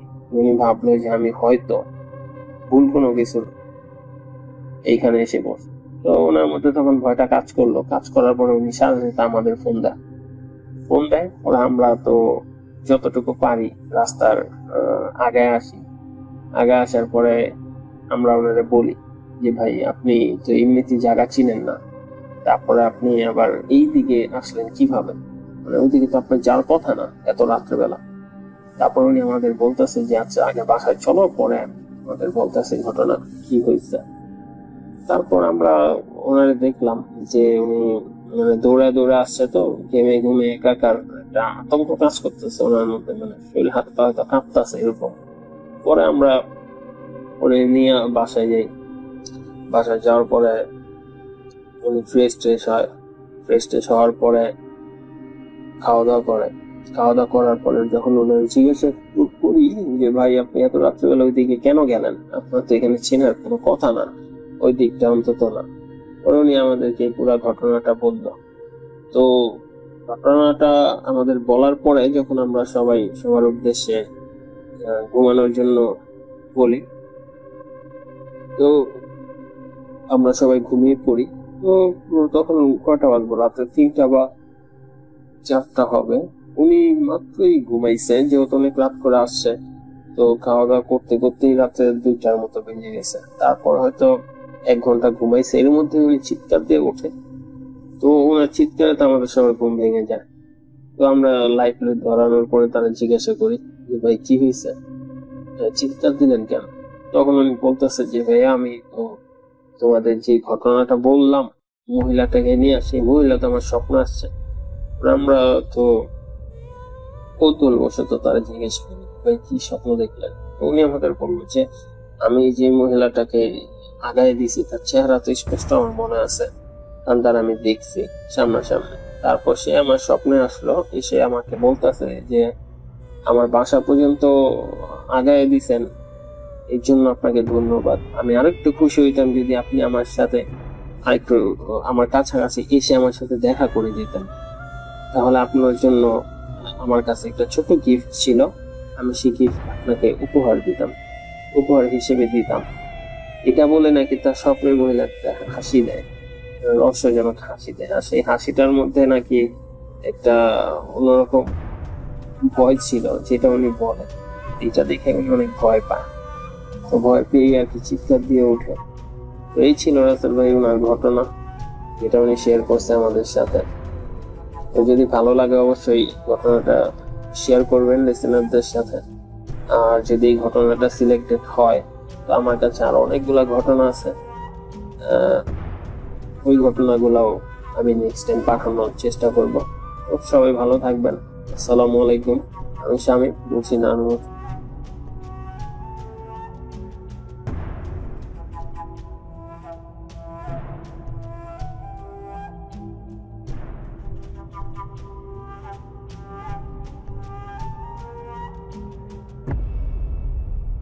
আমিও ভালো আছি এবং ভালোর দলে আছি।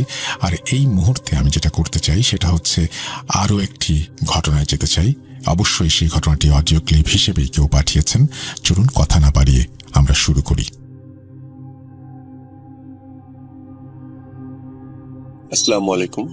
প্রথমেই আমি ধন্যবাদ জানাচ্ছি ভূত.com এর টিমকে এবং সেই সাথে সকল লিসেনার্সকে, কারণ আমি আমার জীবনে ঘটে যাওয়া প্রথম ঘটনা অডিও ক্লিপের মাধ্যমে কিছুদিন আগে ভূত.com এ শেয়ার করি। সেটি হচ্ছে ভূত.com এ সিলেক্টেড হয় এবং শেয়ার করা হয়। আজকেও আমি কিছু গল্প শেয়ার করতে চাই। সেটা হচ্ছে আমার পরিবারের সাথে ঘটে যাওয়া এবং আমার সাথে ঘটে যাওয়া কিছু ঘটনা। তো আর কথা বাড়াবো না, চলেন ঘটনায় চলে যাই।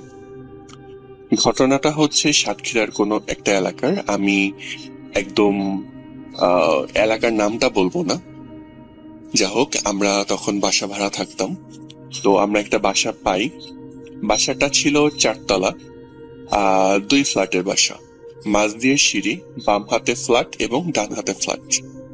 তো আমরা যখন বাসাটায় উঠি তখন ওই বিল্ডিং এর পশ্চিম পাশের আপনার 4 তলায় কমপ্লিট ছিল এবং পূর্ব পাশের ফ্ল্যাটগুলা কমপ্লিট ছিল না, মানে কাজ চলছিল। তো আমরা 4 তলাতে উঠি এবং বাড়িওয়ালার সাথে আমাদের একটা কমিটমেন্ট হয় যে যখন পূর্ব পাশের বিল্ডিং কমপ্লিট হয়ে যাবে তখন আমরা ওই পূর্ব পাশে 2 তলাতে নেমে আসবো, 4 তলা থেকে 2 তলাতে শিফট করব। যা হোক, আমরা যথারীতি ফ্ল্যাটে উঠে যাই। উঠে যাওয়ার পরে ওই বিল্ডিং এরই অনেক ভাড়াটিয়ারা আমাদের বলতে থাকে যে আপনারা কি কিছু জানেন, আপনারা কি জেনে শুনে ফ্ল্যাটটা নিয়েছেন? তো তখন আমরা তাদেরকে প্রশ্ন করি কি এমন কথা যে জানতে হবে বা এমন কিছু ব্যাপার স্যাপার। তো তারা ডিরেক্টলি কখনোই বলে না যে ফ্ল্যাটে কোনো সমস্যা আছে কি নাই বা কেন তারা এই কথাগুলো বলছে, তারা ডিরেক্টলি আমাদের বলে না। যা হোক, তাদের কথায় আমরা তেমন পাত্তা দিই না। তবে আমার আম্মু এটা নিয়ে একটু চিন্তা করে যে কি এমন কথা বলতে চাই যে তারা ডিরেক্টলি বলছে না, ইনডিরেক্টলি বলছে। যাই হোক, আমরা ফ্ল্যাটে থাকি। তো ঘটনা শুরু হয় এক সপ্তাহ পর থেকে। এক সপ্তাহ পর প্রথম সমস্যাটা শুরু হয় আমার আম্মুর সাথে।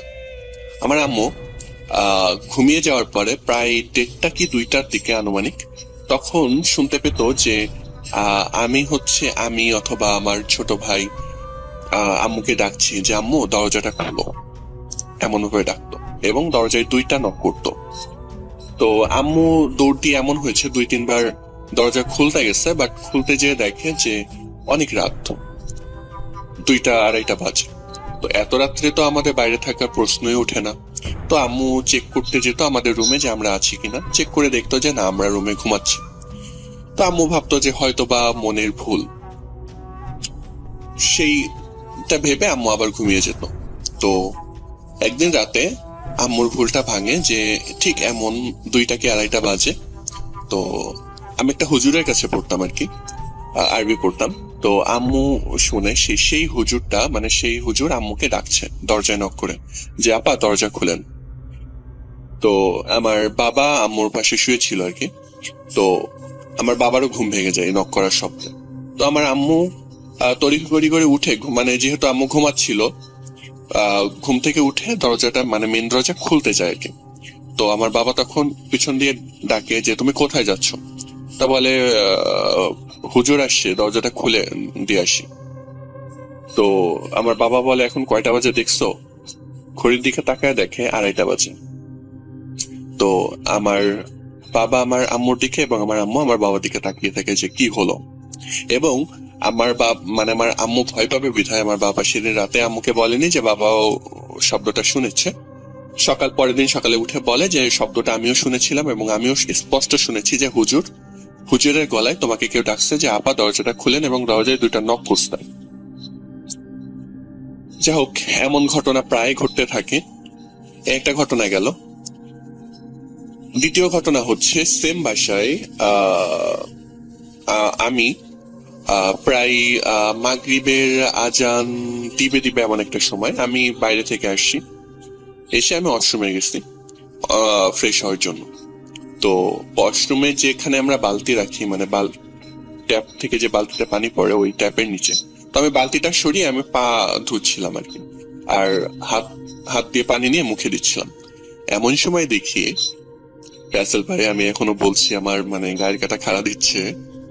এমন সময় দেখি আমার চোখটা ফ্লোরের দিকে যায়, ওয়াশরুমের ফ্লোরের দিকে যাওয়ার পরে দেখি একটা সাদা কাফনের কাপড় পরা একটা লাশ, মুখটা খোলা, চোখের কুঠুরির ভিতরে চোখ নাই, একদম চোখ বের হয়ে আসছে, মনে নাই, চোখ বের হয়ে আসছে এমন একটা অবস্থা। এবং তার পুরো চেহারাটা একদম গলে গলে পড়ছে এমন একটা অবস্থা। আর সে আমার দিকে তাকিয়ে হাসছে। আমি এটা দেখে চিৎকার করে ওয়াশরুম থেকে বের হয়ে আসি। বের হয়ে আসার পর আমার আম্মু শুনে যে কি হয়েছে। তো আম্মু ভয় পাবে বিধায় আম্মুর সাথে আমি শেয়ার করি না। যাই হোক, সেটাও আমি মনের ভুল ভেবে আমি নিজেকে সান্ত্বনা দিই যে এমন কিছু হয়তো বা না, আমি ভুল দেখেছি। পরে যখন এই ব্যাপারগুলো আরো বেশি বাড়াবাড়ি হওয়া শুরু করলো, তখন ওই ফ্ল্যাটের ওই বিল্ডিং এর যে বাকি ভাড়াটিয়ারা ছিল তাদের সাথে আমরা শেয়ার করা শুরু করি যে এমন এমন ঘটনা। তো তখন তারা বলে যে আমরা তো আপনাদেরকে প্রথম বলেছিলাম যে আপনারা সব জেনে শুনে এই ফ্ল্যাটে উঠেছেন কিনা। আমরা তো জানি অনেক ভাড়াটিয়া এই ফ্ল্যাটে থাকে, বাট শেষ পর্যন্ত থাকতে পারে না, তারা চলে যায় এই সমস্যার কারণে। তো আমরা তো ভেবেছিলাম আপনারা জেনে শুনে উঠেছেন। তো আমরা তখন বলি জেনে শুনে কি কেউ এমন ফ্ল্যাটে উঠে? যাই হোক, বাড়িওয়ালার সাথে আমরা কথা বলি। বাড়িওয়ালা বলে যে আপনারা একটু দোয়া কালাম পড়েন, ঘর বন্ধ করে নেন। সমস্যাটা বাধে সেখানে যখন আমরা ঘর বন্ধ করতে যাই এবং বিল্ডিং এর সবাই জানতে পারে যে আমরা বাসা বন্ধ করতে চাচ্ছি, তখন বিল্ডিং এর সবাই আমাদের সাথে বিরোধিতা করে। কারণ সামহাও যদি আমরা ঘর বন্ধ করে ফেলি এবং জানি না কি ছিল ওইখানে, সেগুলো হয়তো বা বিল্ডিং এর সবাইকে বিরক্ত করতে পারে বা ভয় দেখাতে পারে। সেই ভয়টা তারা আমাদেরকে মানে বাসা বন্ধ করতে দেয়নি। তারপরেও আমরা লুকিয়ে বাসা বন্ধ করি, কারণ আমার ছোট ভাই আছে, আম্মু আছে, এরা তো ভয় পায়। যা হোক, এই একই বিল্ডিং এর আরেকটা ঘটনা, তখন আমরা এর ভিতরে হচ্ছে আমরা ওই যে পূর্ব পাশের 2 তলা কমপ্লিট হয়ে যায়, আমরা 2 তলাতে শিফট করি। এরই ভিতরে ওই একই বিল্ডিং এর আপনার আমরা যে 4 তলায় থাকতাম তার অপোজিটে যে ফ্ল্যাটটা ছিল সেম 4 তলা, ওটা কমপ্লিট হয়ে যায়। তো ওইখানে একটা নতুন ভাড়াটিয়া ওঠে। ওঠার পরে সে আন্টি হচ্ছে 2 মেয়ে নিয়ে থাকতেন এবং আন্টির হাজবেন্ড থাকতেন বিদেশে। তো তার সাথে একটা ঘটনা ঘটে, সেটা হচ্ছে একদিনকে ভোরবেলা, মানে আন্টির 2 মেয়ে কোচিং এ যেত ভোরবেলা। তো একদিনকে ভোরবেলা বৃষ্টি হয়, মানে ঝিরঝিরি বৃষ্টি হচ্ছে। তো আন্টির ঘুম ভেঙে গেছে। ঘুম ভেঙে গেলে দেখে আন্টি যে রুমে আছে, মানে আন্টির রুমে, তো দেখে যে আন্টির বড় মেয়ে আয়নার সামনে মানে রেডি হচ্ছে কোচিং এ যাওয়ার জন্য, চুল ছেড়ে দিয়ে মানে রেডি হচ্ছে সে তার মতো করে। তো আন্টি হচ্ছে ঘুম ঘুম চোখে তার দিকে বলে যে কোচিং এ যাবে, বাইরে তো বৃষ্টি হচ্ছে, তাইলে ছাতা নিয়ে যেও। তো সে আবার মাথা নেড়ে হ্যাঁ সূচক উত্তর দেয়, কথা বলে না।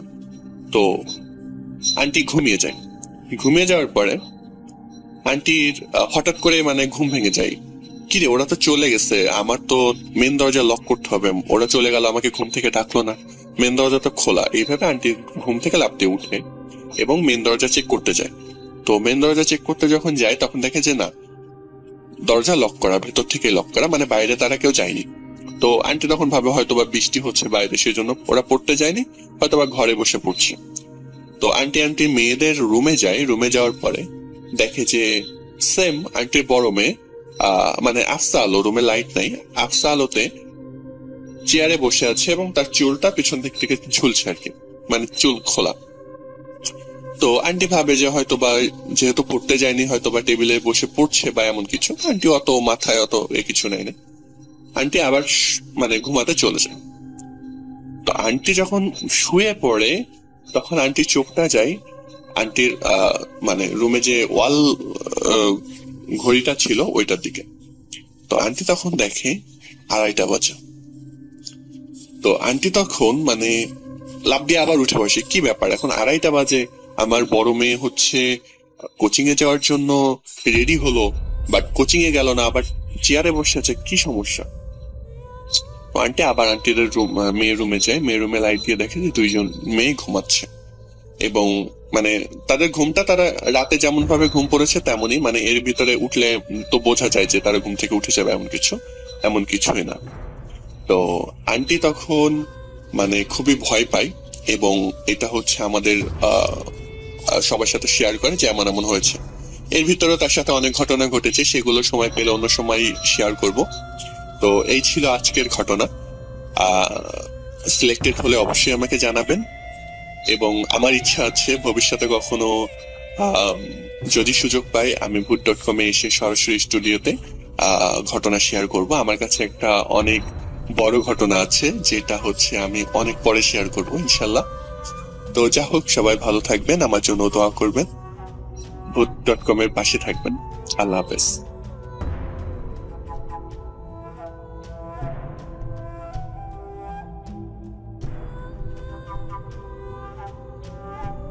Spirit, be here with me.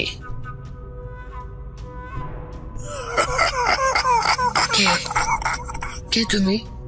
Voot.com.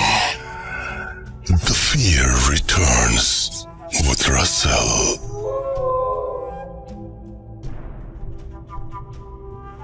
আপনাদের সবাইকে স্বাগত জানাচ্ছি ভূত.com এ। আমি রাসেল আছি সাথে এবং এখন সময় হলো তৃতীয় অডিও ক্লিপটি শুনে আসার। চলুন কথা না বাড়িয়ে আমরা শুনে ফেলি। আসসালামু আলাইকুম রাসেল ভাই, আশা করি খুব ভালো আছেন, কেননা আপনি সবসময় ভালোর দলেই থাকেন। তো রাসেল ভাই, আমি ভূত FM ছোটবেলায় খুব শুনতাম, ওই সময় নানুর বাড়িতে গেলে বুথ এফএমটা শোনা হইতো, কিন্তু রিসেন্টলি আপনার বুথ এফএম বন্ধ হওয়ার পর আপনার এই ইউটিউবের বুথ এফএম শোনা হয়, বুথ.com শোনা হয়। তো আমি আজকে প্রথম আমি কোনো একটা অডিও রেকর্ড করে পাঠাচ্ছি, আশা করি আপনার ভালো লাগবে, কেননা এই ঘটনাগুলো সত্য, বাস্তব ঘটনা, এখানে কোনো নাই, মিথ্যা কোনো বানোয়াট কিছু না। তো রাসেল ভাই, আমি যে ঘটনাগুলো বলবো তার আগে আমি আমার পরিচয় দিই। রাসেল ভাই, আমি ময়মনসিংহ বিভাগের সিটি কর্পোরেশনের 11 নম্বর ওয়ার্ডের আকোয়া হাজিবাড়ি থেকে বলছি। তো রাসেল ভাই, আরেকটু বলতে চাই, আমি প্রথমে ক্ষমা চেয়ে নিই, আমি আসলে প্রথম পাঠাইতেছি, তো আসলে উচ্চারণ বা আঞ্চলিকতা আসতে পারে, এটা আপনার ক্ষমা সুন্দর দৃষ্টিতে দেখবেন, কেননা আমি আগে কখনো পাঠাই নাই, এই প্রথম আমার পাঠানো। আমার বেশ কিছু ঘটনা আছে, তো আমি রিসেন্ট টাইমে বেশ শুনতাছি, বুথ.com বেশ শুনতাছি, এনজয় করতেছে, আপনি বলতেছেন ঘটনার জন্য, তো ভাবলাম পাঠিয়ে দিই। তো রাসেল ভাই, ঘটনাটা হলো মূলত আমার বিক্ষিপ্ত ঘটনা রাসেল ভাই, কিন্তু ঘটনাগুলো সত্য আছে, ছোট ছোট কয়েকটা ঘটনা আছে, সেগুলো আমি রেকর্ড করছি। তো ঘটনায় আসা যাক। তো রাসেল ভাই, প্রথম ঘটনাটা যদি বলি তাহলে সেটা হলো আমার বাসায়, আমাদের বাসা ছোট বাসা, হাফ বিল্ডিং বাসা। তো বাসায় মাঝে মধ্যেই ফজরের আগে বা রাত্রেবেলা আমি পিসি দেখি, কম্পিউটার দেখি, তো মাঝে মধ্যেই দেখা যায় সিলিং থেকে, আমাদের সিলিংটা আবার বোর্ড করা, তো সিলিং থেকে দেখা যায় কেমন একটা বম ব্রাস্ট হলে যেরকম শব্দ হয়, এরকম মাঝে মধ্যেই শব্দ হয়। তো আমি ভাবলাম যে হয়তো কারেন্টের কোনো ইস্যু, তা আমি কয়েকবার উপরে দেখছি, চেক করে দেখছি কারেন্টের জন্য হচ্ছে না কিসের জন্য, তা আমি এটার আসলে কোনো হদিস পাই নাই। তো এইভাবেই শব্দ হয়, আবার মনে করেন কিছুক্ষণ বন্ধ হয়ে যায়, আবার একটু পরে শব্দ হয়, ফজরের নামাজ পড়ে আসলেও দেখি বা রাত্রেবেলাও দেখি, তো এইভাবেই চলে। তো এটার আসলে আমি কোনো পাচ্ছি না, এটা আমার কাছে অ্যাবনর্মালি মনে হয়।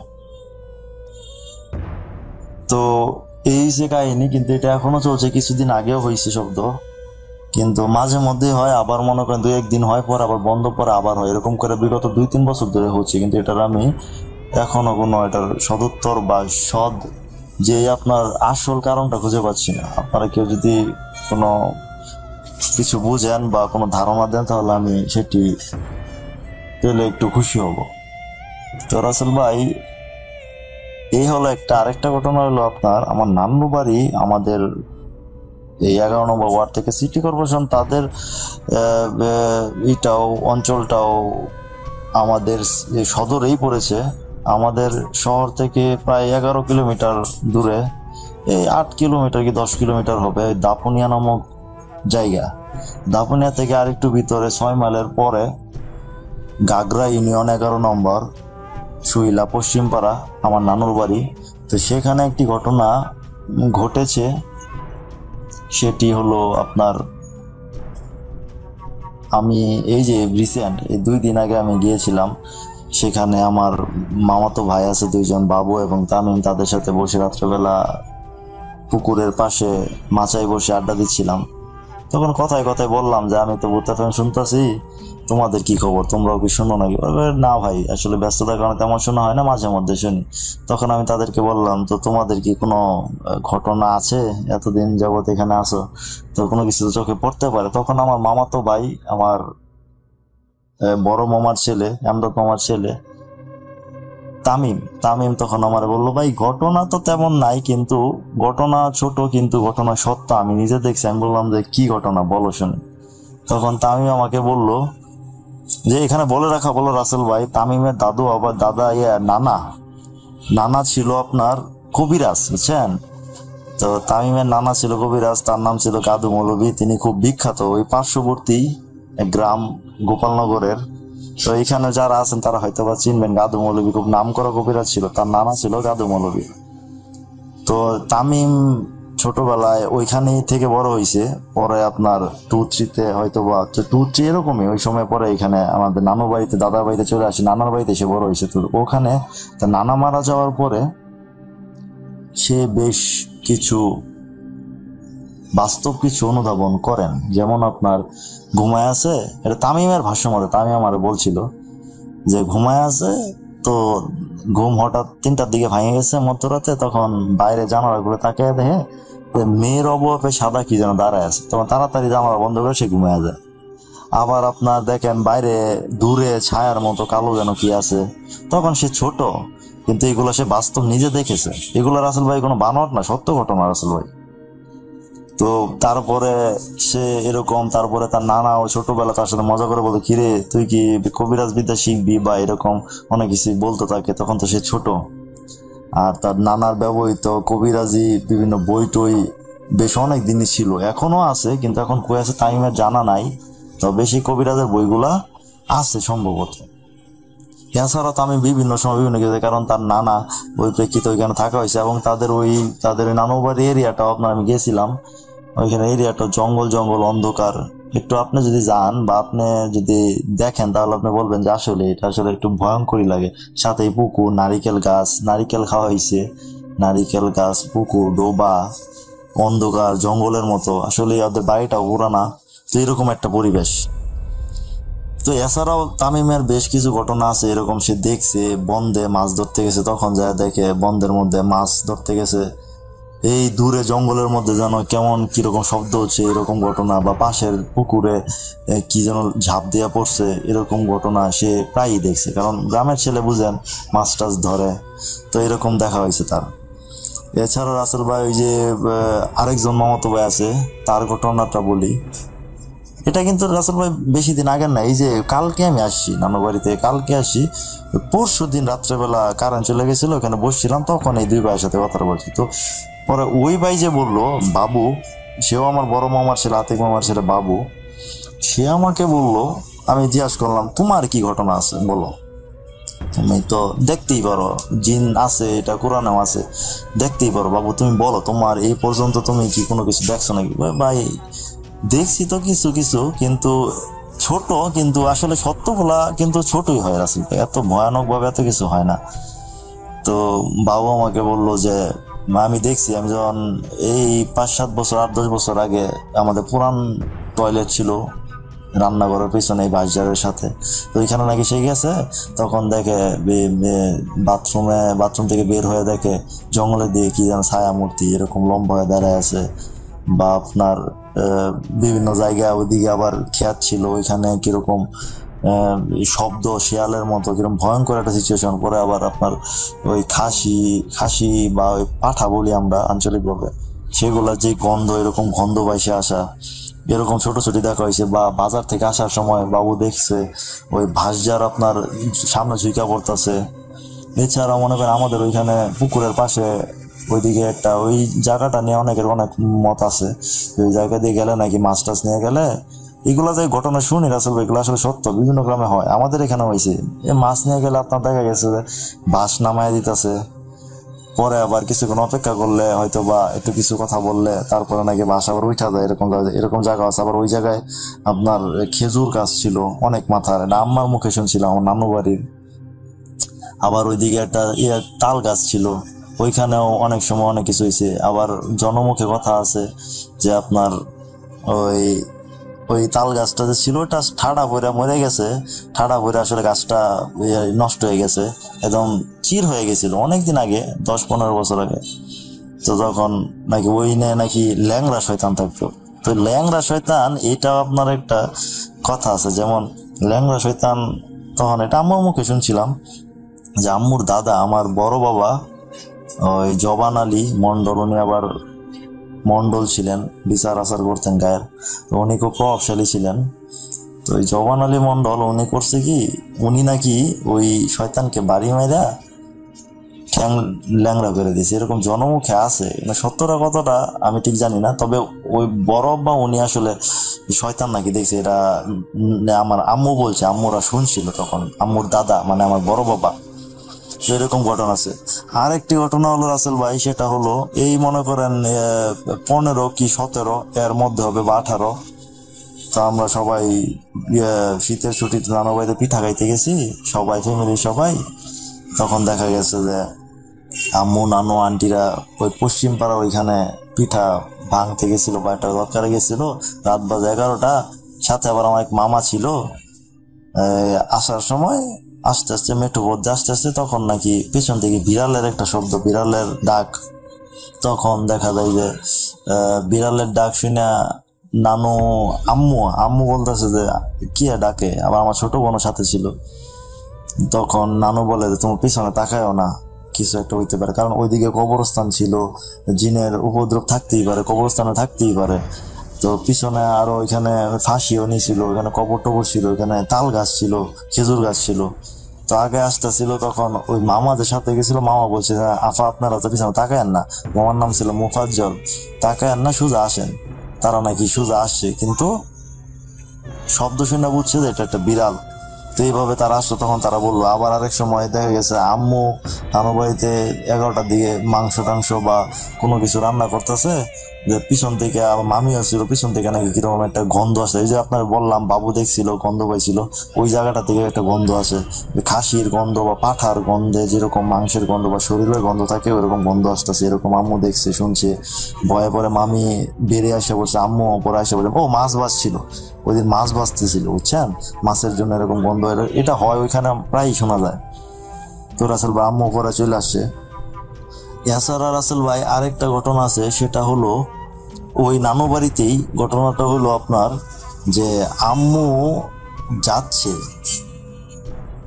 যাওয়ার পরে ওই মেঠো পথ দিয়ে যাচ্ছে, যাওয়ার পরে হঠাৎ দেখে যে ওই আপনার পিছন থেকে আম্মুর প্রতিবেশী বোন থাকে না, ওইরকম কেউ একজন ডাকছে। তো আম্মু মনে করছে যে ওই লুৎফা না শিরিন ডাকছে, তো আচ্ছা তাকাইছে, দেখে যে কেউ নাই, কিন্তু আম্মু সত্যই শুনছে। ওই আপনার বিকাল বিকাল সন্ধ্যার আজান দিচ্ছে এই টাইমে, বা সন্ধ্যার আজানের আগ মুহূর্তটা, দেখে যে নাই। তো বাড়িতে এসে সবাই আমাদেরকে বললো, আমরা শুনে আসলে শুনলাম, তো এইভাবে শুনছি। এগুলো কিন্তু রাসেল ভাই একদম সত্য ঘটনা, ছোট ছোট হইতে পারে কিন্তু সত্য ঘটনা। জানি না এটা কি সিলেক্ট হবে কিনা, সিলেক্ট হলে খুব খুশি হবে রাসেল ভাই। এটা আসলে পরীক্ষামূলকভাবে দিচ্ছি, আসলে আপনি সিলেক্ট করলে একটু উৎসাহ পাবো।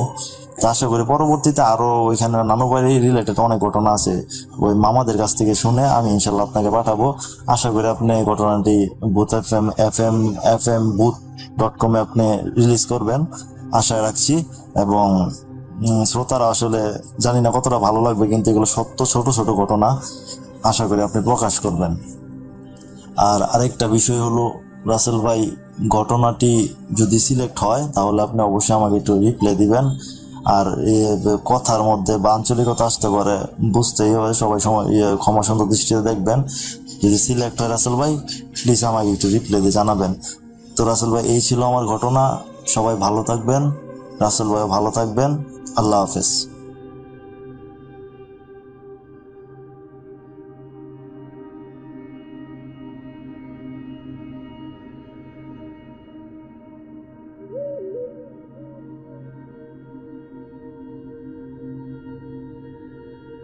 Booth.com with Russell.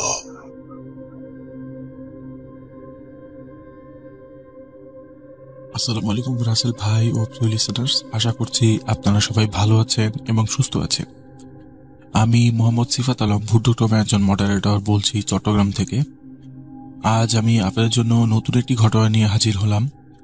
আজকের ঘটনাটি হচ্ছে একটি হসপিটাল রিলেটেড ঘটনা।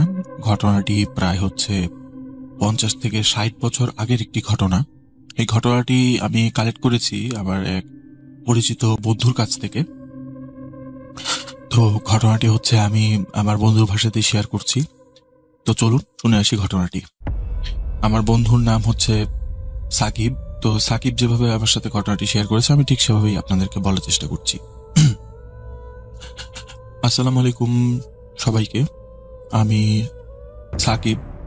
আজকে যে ঘটনাটি আমি শেয়ার করব সেই ঘটনাটি হচ্ছে একটি হসপিটালের মর্গের ঘটনা। তো আমি ভুট.com রেগুলারলি শুনি, তো হচ্ছে মাঝে মাঝে দেখি যে মানুষ হচ্ছে হসপিটালের ঘটনাগুলো খুব পছন্দ করেন। তো যেহেতু আমার একটা জানা ঘটনা আছে, তাই হচ্ছে আমি চিন্তা করলাম যে আমি ঘটনাটি শেয়ার করি। কারণ নর্মালি ব্যস্ততার কারণে তো ঘটনা খুব একটা শেয়ার করা হয় না। তো আজকে চিন্তা করলাম যে তাহলে যেহেতু সুযোগ পেলাম তাহলে শেয়ার করি ঘটনাটা। তো আজকের ঘটনাটি সূত্রপাত যেভাবে হয় আমি সেভাবেই শুরু করছি। বাংলাদেশের তখন হচ্ছে কোন একটা হসপিটালের ঘটনা এটা। তো তখন তো দেশ ভাগ হওয়ার মতো অবস্থা ছিল। আজ থেকে প্রায় 60 বছরের আগের ঘটনা এটা। তখন হচ্ছে স্বাভাবিকভাবে হচ্ছে বাংলাদেশের জন্ম হয়নি, যেহেতু তখন এটা হচ্ছে পাকিস্তান আমলের ঘটনা, তাই জায়গার সঠিক বিবরণ দেওয়া আমার পক্ষে সম্ভব না। পাকিস্তানের একটি মানে একটি শহরের ঘটনা ছিল এটি। তখন সম্ভবত জায়গাটি হচ্ছে পাকিস্তানের ইসলামাবাদের আশেপাশের কোথাও হবে। তো সেখানে হচ্ছে একটি হসপিটাল ছিল। সেই হসপিটালে একদিন রাতের বেলা একটা খুব ভয়ঙ্কর কাহিনী ঘটে। সেখানে হচ্ছে পুলিশ আসে। পুলিশ আসার পর হচ্ছে হসপিটালে যে ওয়াচম্যান ছিল সে হচ্ছে পুলিশকে বলে যে আমি যখন হচ্ছে মর্গের ওখানে যাই, অটোপসি রুমের সামনে যাই, তখন দেখি যে অটোপসি রুম হচ্ছে একদম মানে পুরোপুরি রক্তে ভেজা। তার ওয়ালে হচ্ছে রক্তের দাগ। আর হচ্ছে নতুন যে ডাক্তার জয়েন করেছিল তার নাম ছিল ডক্টর আবির। ডক্টর আবিরের মৃতদেহ পড়ে আছে মানে হসপিটালের অটোপসি রুমের ভেতরে। আর হচ্ছে তার যে সিনিয়র ডাক্তার ছিল ডক্টর নিহার, ডক্টর নিহার হচ্ছে গুরুতর আহত অবস্থায় হচ্ছে কাতরা ছিল। তো আমি হচ্ছে খুব কষ্ট করে ওনাকে ধরে ধরে হসপিটালের ভিতরে নিয়ে আসি এবং ওনাকে প্রাথমিক চিকিৎসা দেওয়ার পর হচ্ছে ওনার অবস্থার বেশ কিছুটা উন্নতি হয়। তো ওনার কাছ থেকে মেনলি সব ঘটনাটা আসলে শুনি। তো পরবর্তীতে ডাক্তার আবিরের ব্যাপারেও খোঁজখবর নেওয়া হয়। তো সেখান থেকে ঘটনাটি মূলত শুরু করছি। তো ডক্টর আবির ছিলেন খুব গরিব পরিবারের একজন সন্তান। তার যখন বয়স প্রায় হচ্ছে 7 বা 8 বছর, তখন হচ্ছে তার বাবা হচ্ছে এই দুনিয়া থেকে চলে যান। তারা হচ্ছে এমনিতেও খুব বেশ মানে নিম্ন মধ্যবিত্ত পরিবার ছিল। তাদের আয় ইনকাম তেমন একটা ছিল না, মানে পরিবার চালাতে খুব কষ্ট হতো। আর পরিবারের একমাত্র মানে আয় উপার্জন সক্ষম ব্যক্তি ছিলেন তার বাবাই। কিন্তু বাবা মারা যাওয়ার পর হচ্ছে আবিরের মায়ের উপর মানে মনে হয় যে মুসিবতের আকাশ ভেঙে পড়ে। উনি চিন্তা করতে থাকেন যে আমার তো একটাই ছেলে, আমার তো সেরকম টাকা পয়সা নাই, আমি কিভাবে ছেলেকে মানুষ করব। তো এই চিন্তা করে হচ্ছে উনি তারপর মনে সাহস জুগিয়ে চিন্তা করেন দরকার পড়লে আমি মানুষের ঘরে ঘরে কাজ করব, আয়ার কাজ করবো আমি দরকার পড়লে, কিন্তু আমার ছেলেকে আমি খুব ভালো মতো মানুষ করব। তো ওনার ভাবনা অনুযায়ী উনি ওনার ছেলেকে একটি খুব নামি দামি স্কুলে ভর্তি করিয়ে দেন। ভর্তি করে দেওয়ার পর উনি হচ্ছে বিভিন্ন বাসা বাড়িতে হচ্ছে বুয়ার কাজ করতে শুরু করেন। তার ছেলে একটা ভালো এক্সপেন্সিভ স্কুলে পড়তো, সেই জন্য হচ্ছে আশেপাশের মানুষজন বা হচ্ছে তার যাদের বাসায় তিনি কাজ করতেন তারাও বলতো যে তোমার ছেলেকে এত লেখাপড়া করায় তুমি কি করবা, কারণ তোমার ফ্যামিলিতে আর্নিং মেম্বার তো নাই, তোমার একার টাকায় কি সংসার চলবে না। তো তোমার ছেলেকে কোন একটা কাজে দিয়ে দাও। আমাদের বিভিন্ন জায়গায় বিভিন্ন পরিচিত মানুষ আছে যারা হচ্ছে বিভিন্ন কাজ টাজ দেয়, তাদেরকে বলে একটা কাজে ঢুকিয়ে দিই, অসুবিধা তো নেই। তো আবিরের মা হচ্ছে বেশ মনক্ষুণ্ণ হন। উনি চিন্তা করেন যে যত কথাই বলুক আমার ছেলের ফিউচার আমি নষ্ট হতে দেব না, আমি তার জন্য যত পরিশ্রম করতে আমি করবো, কিন্তু আমার ছেলেকে আমি মানুষ হিসাবে ভালো মানুষ হিসাবে গড়ে তুলবো। উনি আবিরকে সবসময় মানে ভালো মানুষ হওয়ার শিক্ষা দিতেন, যে মানুষের উপকার করতে, তারপর হচ্ছে কারোর সাথে বেয়াদবি না করতে, মানে যত ধরনের মানে ভালো শিক্ষা আছে মানে চারিত্রিক শিক্ষা দেওয়া যায় সেগুলো উনি দেওয়ার চেষ্টা করতেন এবং দিতেন। আবিরও খুব ভালো একজন ছেলে ছিল। সে হচ্ছে তার মায়ের কথা অক্ষরে অক্ষরে পালন করত। তো এক সময় হয় আবিরের স্কুল লাইফ আস্তে আস্তে শেষ হয়ে যায়। ওর হচ্ছে মানে মেট্রিক পরীক্ষা আসে। তো মেট্রিক পরীক্ষায় মোটামুটি ভালো রেজাল্ট করার পরে ভালো একটি প্রতিষ্ঠানে আবার ভর্তি হয়। ভর্তি হওয়ার পর হচ্ছে তার মানে সেখান থেকে মোটামুটি একটা ভালো রেজাল্ট করে সে হচ্ছে সেখান থেকেও বের হয়। তো সেখান থেকে বের হওয়ার পর সে হচ্ছে মেডিকেলে অ্যাডমিশন টেস্ট দেয় এবং সেই অ্যাডমিশন টেস্টের রেজাল্ট যেদিন আসে সেদিন হচ্ছে সে মানে বাইরে চলে যায়, খুব টেনশন করতে থাকে। তো রেজাল্ট হচ্ছে তখন তো আর এরকম টেকনোলজি ছিল না যে অনলাইনে দেখা যেত, তখন তো হচ্ছে প্রতিষ্ঠানে গিয়ে গিয়ে খোঁজ নিতে হতো যে কি অবস্থা, কি রেজাল্ট আসছে। তো সে হচ্ছে বাইরে থেকে যখন বাসায় ফিরে এসেই সে হচ্ছে তার মাকে জোরে জোরে ডাকতে থাকে, মা কোথায় তুমি। তো মা বেরিয়ে আসেন। মা বেরিয়ে আসার পর হচ্ছে আবির দৌড়ে তার মায়ের কাছে গিয়ে তাকে একদম শক্ত করে জড়িয়ে ধরে বলে যে মা তোমার এতদিনের কষ্ট আজ সফল হলো। তখন আবিরের মা বলে যে কি তুই মেডিকেলে কি চান্স পেয়ে গেছিস? তখন আবির বলে হ্যাঁ আমি মেডিকেলে চান্স পেয়ে গেছি, আমি ইনশাল্লাহ কয়েক বছর মধ্যে ডক্টর হয়ে বের হবো। তো আবির হচ্ছে খুব মনোযোগ দিয়ে লেখাপড়া করতে থাকে। লেখাপড়া করতে করতে এক সময় তার হচ্ছে মানে ফাইনাল ইয়ার চলে আসে। ফাইনাল ইয়ারের পরীক্ষা দেয়। পরীক্ষা দেওয়ার পর হচ্ছে তার রেজাল্টের দিন সে আবার একইভাবে বাসায় ফিরে আসে। ফিরে এসে তার মাকে জড়িয়ে ধরে বলে যে মা, আমি আজকে ডাক্তার হয়ে গেছি। তো তার মা হচ্ছে আবিরের এই কথা শুনে বেশ খুশি হন। উনি চিন্তা করেন যে আমার যত কষ্ট আমি এতদিন করছি সবকিছু হচ্ছে মানে সফল হয়ে গেল, আমার ছেলে ডাক্তার হয়ে গেল, এখন তো আমার কোনো চিন্তা নেই আর, আমার ছেলেই সবকিছু করতে পারবে, এখন আমার সব কষ্ট শেষ। তখন আবির বলল যে মা, আমি শুধু ডাক্তারই হইনি, আমি এক জায়গায় চাকরিও পেয়ে গিয়েছি। আমার হচ্ছে বেতন হচ্ছে মোটামুটি 12-13 হাজার টাকা। তো তখনকার দিনে তো 12-13 হাজার টাকা আপনারা বুঝতেই পারছেন, অনেক টাকা ছিল, অনেক টাকা। যেখানে হচ্ছে আবিরের মা মানে বাসায় বাসায় কাজ করে, বিভিন্ন বাসায় কাজ করে 1000 টাকার উপরে পর্যন্ত উঠতে পারতেন না, সেখানে 12,000 টাকার কথা শুনে ওনার তো চোখ একদম কপালে উঠে যায় যে এতগুলো টাকা। মানে তখন 12,000 টাকা প্রায় আজকের দিনের প্রায় লাখ টাকার সমান ছিল। আর ডাক্তারদের দাম তো তখন ছিল অনেক বেশি, কারণ তখন তো সেরকম খুব একটা মানুষ ডাক্তার হয়ে বেরোতে পারতো না, অনেক টাফ ছিল তখন। আর হচ্ছে বর্তমানে মানে সরি, আর ওরই যখন ডাক্তার হয়ে ডাক্তার আবির যখন মানে বাসায় ফিরে এসে মাকে এই কথা বলেন, তখন মা জিজ্ঞেস করেন যে তোমার কোথায় পোস্টিং হয়েছে। তখন আবির বলেন যে আমার হচ্ছে মানে মর্গে পোস্টিং আছে, আমি হচ্ছে অটোপসি করবো রাতের বেলা। এই কথা শুনে হচ্ছে আবিরের মা বেশ চিন্তায় পড়ে যান। উনি আবিরকে বলেন যে অটোপসি মানে এটা কি? তখন উনি বলেন যে আমি হচ্ছে মৃত মানুষের পোস্টমর্টম করব, মানে কেটে কেটে দেখবো যে তাদের মৃত্যুর কারণ কি বা কি সমস্যা ছিল, এগুলো আর কি। তো আবিরের মা হচ্ছে আবিরকে বলেন কিছু একটা বলতে যাবেন, তখন আবির বলেন যে মা, বাকি কথা পরে বলি, আগে হচ্ছে খাবার দাও, ক্ষুধা লাগছে, খায় আসি। তো রাতে বেলা খাবার খেতে খেতে আবিরের মা কিছু তাকে বলার চেষ্টা করলেন, কিন্তু আবির হচ্ছে খুব একটা কর্ণপাত করেন না। কর্ণপাত না করে উনি বলেন যে মা, তুমি এত চিন্তা করো না, কত মানুষই তো চাকরি করছে, আর এতগুলো টাকা আমি মানে সারা জীবন তুমি কষ্ট করে আসছো, আমি এখন আর তোমাকে কষ্ট করতে দিব না, তাই হচ্ছে আমি চাকরিতে রাজি হয়েছি। তো আবির নিজের ভাবনা মতো হচ্ছে কাজ করতে শুরু করে। মাকে বলে যে মা, আগামীকালকে হচ্ছে আমার নাইট শিফট, আমার হচ্ছে রাত 10টার মধ্যে বের হতে হবে, আমি হচ্ছে এখন গিয়ে খাবো, এখন খেয়ে দিয়ে এখন গিয়ে হচ্ছে ঘুমাবো, ঘুমানোর পর হচ্ছে সকালবেলা উঠে একটু প্র্যাকটিস করে তারপর যাবো আস্তে ধীরে। তো পরদিন সকালে আবির ঘুম থেকে ওঠার পর হচ্ছে মানে খাওয়া দাওয়া করে প্র্যাকটিস করতে থাকে আস্তে ধীরে। তো হচ্ছে যখন রাতের 8-9টা বাজে, তখন হচ্ছে ও বলে যে ওর মাকে বলে যে মা, আমি একটু ঘুমালাম, যেহেতু রাত জাগতে হবে, তুমি আমাকে 10টার আগে একটু ডাক দিয়ে দিও। তো রাত যখন প্রায় 9টা 9:30টার মতো বাজে, তখন হচ্ছে আবিরের মা তাকে ডাক দেওয়ার পর আবির বলে যে ঠিক আছে, আমি রেডি হচ্ছি, আচ্ছা হসপিটালের গাড়ি কি চলে আসছে? তখন এরকম নিয়ম ছিল যে হসপিটালের গাড়ি এসে মানে হসপিটালের স্টাফদেরকে নিয়ে যেত, বিশেষ করে যারা হচ্ছে অফিসের টাইপের লোকজন ছিল, ডাক্তার টাইপের লোকজন, তাদেরকে নিয়ে যেত। তো আবিরের মা বলে যে না, কোনো ডাক্তার তো এখনো আসে নাই, মানে কোনো গাড়ি তো এখনো আসে নাই, গাড়ি আসলে আমি তোকে বলছি। তো সেই তখন বলে যে গাড়ি আসেনি মানে, আমার তো আজকে আমার বস বলে দিয়েছিল যে হচ্ছে আমার দেরি করলে চলবে না, আজকে আমার সময় মতো যেতে হবে। তো সে হচ্ছে তাড়াহুড়ো করে উঠে হচ্ছে ফ্রেশ ট্রেশ হয়ে খাওয়া দাওয়া করে সে রেডি হয়ে, কিন্তু গাড়ি আসে না। সেদিন আবার প্রচন্ড বৃষ্টি পড়ছিল। সে হচ্ছে ছাতা নিয়ে কোনো রকমে এগোতে থাকে হসপিটালের উদ্দেশ্যে, হেঁটে হেঁটেই যাচ্ছিল, কারণ বৃষ্টির জন্য রাতে তেমন কোনো মানে গাড়ি ঘোড়া পাওয়া যাচ্ছিল না যে সে যার মাধ্যমে হসপিটালে দ্রুত পৌঁছাতে পারে। তো সে হচ্ছে হেঁটে হেঁটেই যাচ্ছিল। তো যাওয়ার এক পর্যায়ে সে খেয়াল করতে পারে যে মনে হচ্ছে যে তার পেছন পেছন হয়তোবা কেউ আসছে। সে চিন্তা করে যে কি ব্যাপার, পেছন পেছন কে আসছে। সে মানে বেশ ভয় পায় এবং মনে মনে হচ্ছে নিজের ভাগ্যকে দোষারোপ করতে থাকে। সে মানে চিন্তা করতে থাকে, ধুরু, কিসের একটা কপাল আমার, এত খারাপ কপাল, এত কষ্ট করে ডাক্তারি পড়লাম, পরে হচ্ছে এই ছাতার জায়গায় পোস্টিং পেলাম, তাও আবার এরকম একটা জায়গায়, বৃষ্টিও পড়ছে, প্রথম দিনই এই অবস্থা, বস বলে দিচ্ছিল লেট যেতে না হয়, এখন যদি লেট করে পৌঁছাইতে হতে আমার চাকরি থাকবে না, কি একটা কপাল আমার। এগুলো বলে বলে সে হচ্ছে মানে সামনের দিকে এগোচ্ছিল। পরে বারবার পেছনের দিকে ফিরে তাকাচ্ছিল, মনে হচ্ছে যে কারো ফুট স্টেপ সে শুনতে পাচ্ছে।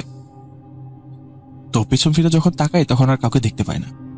তো এরকম চলতে চলতে সে মানে প্রায় আধা ঘন্টা 1 ঘন্টা পর হসপিটালে পৌঁছানোর পর যখন সে হসপিটালে গেট দিয়ে যাচ্ছে, তখন হচ্ছে দারোয়ান তাকে ডাক দেয়, যে বলে যে আরে ভাই, কোথায় যাচ্ছেন এত রাতে?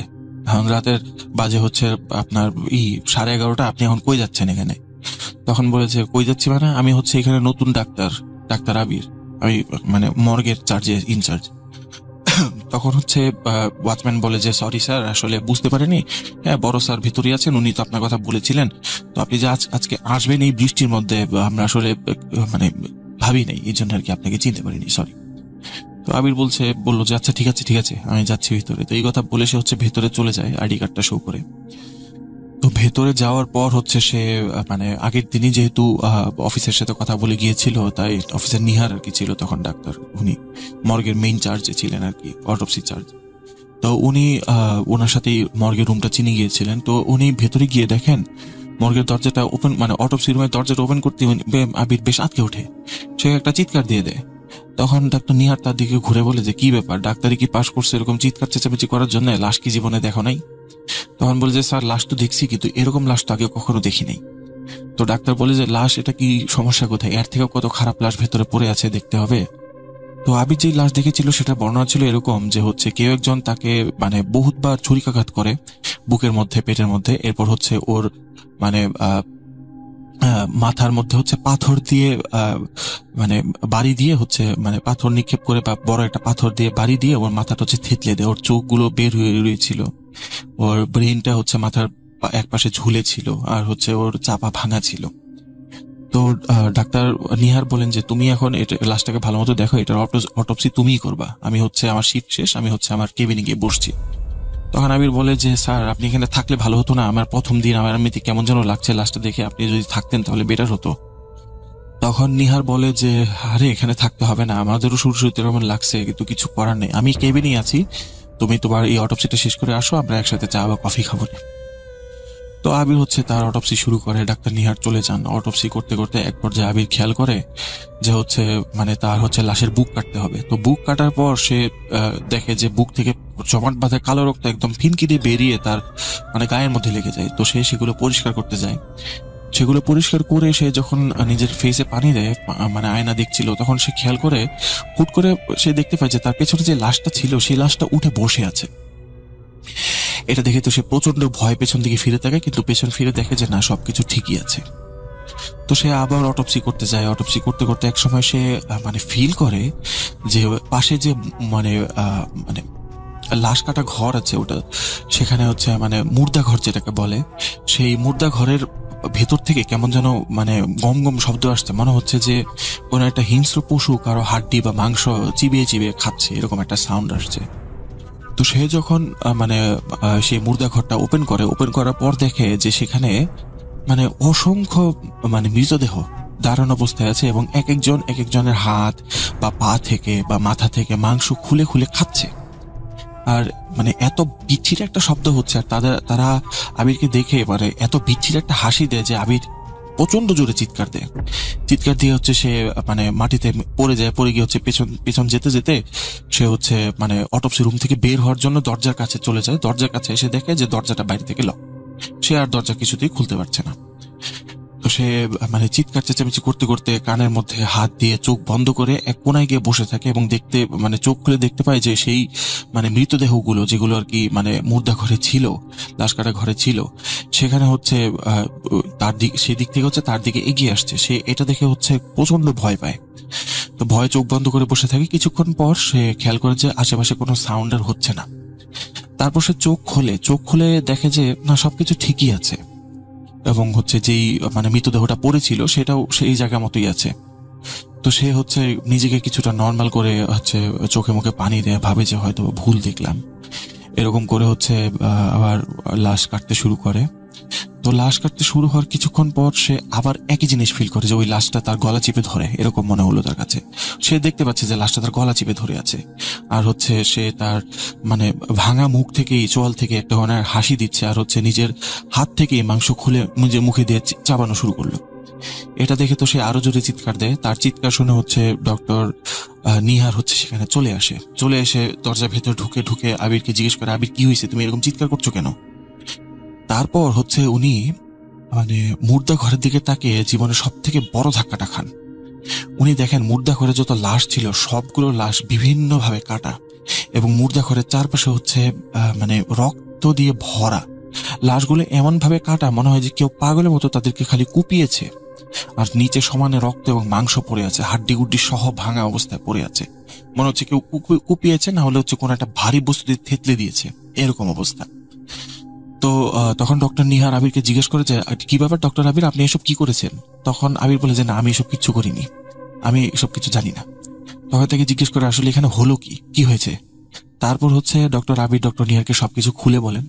খুলে বলার পর ডক্টর নিহার বলেন যে আমি এত বছর যাবত এখানে কাজ করি, আজ পর্যন্ত তো আমার সাথে কিছু হলো না, তো তোমার সাথে এরকম কেন হলো? এসব তো তুমি করছো, এসবের জন্য তো দায়ী তুমি, এই লাশগুলো তুমি নষ্ট করছো, এখন এগুলো অটোপসি কিভাবে করব? তো এরকম করতে করতে তিনি যখন মানে আবিরের উপরে বেশ চড়াও হন, তখন উনি খেয়াল করতে থাকেন ডক্টর আবিরের মুখে একটা শয়তানি হাসি জেগে ওঠে। মানে উনি কেমন যেন নিজের মধ্যে নেই। উনি ডক্টর নিহারকে বলতে থাকেন যে হচ্ছে তুই আমাকে শিখাবি কিভাবে কাজ করে, দেখ আজ তোর উপর অটোপসি করবো।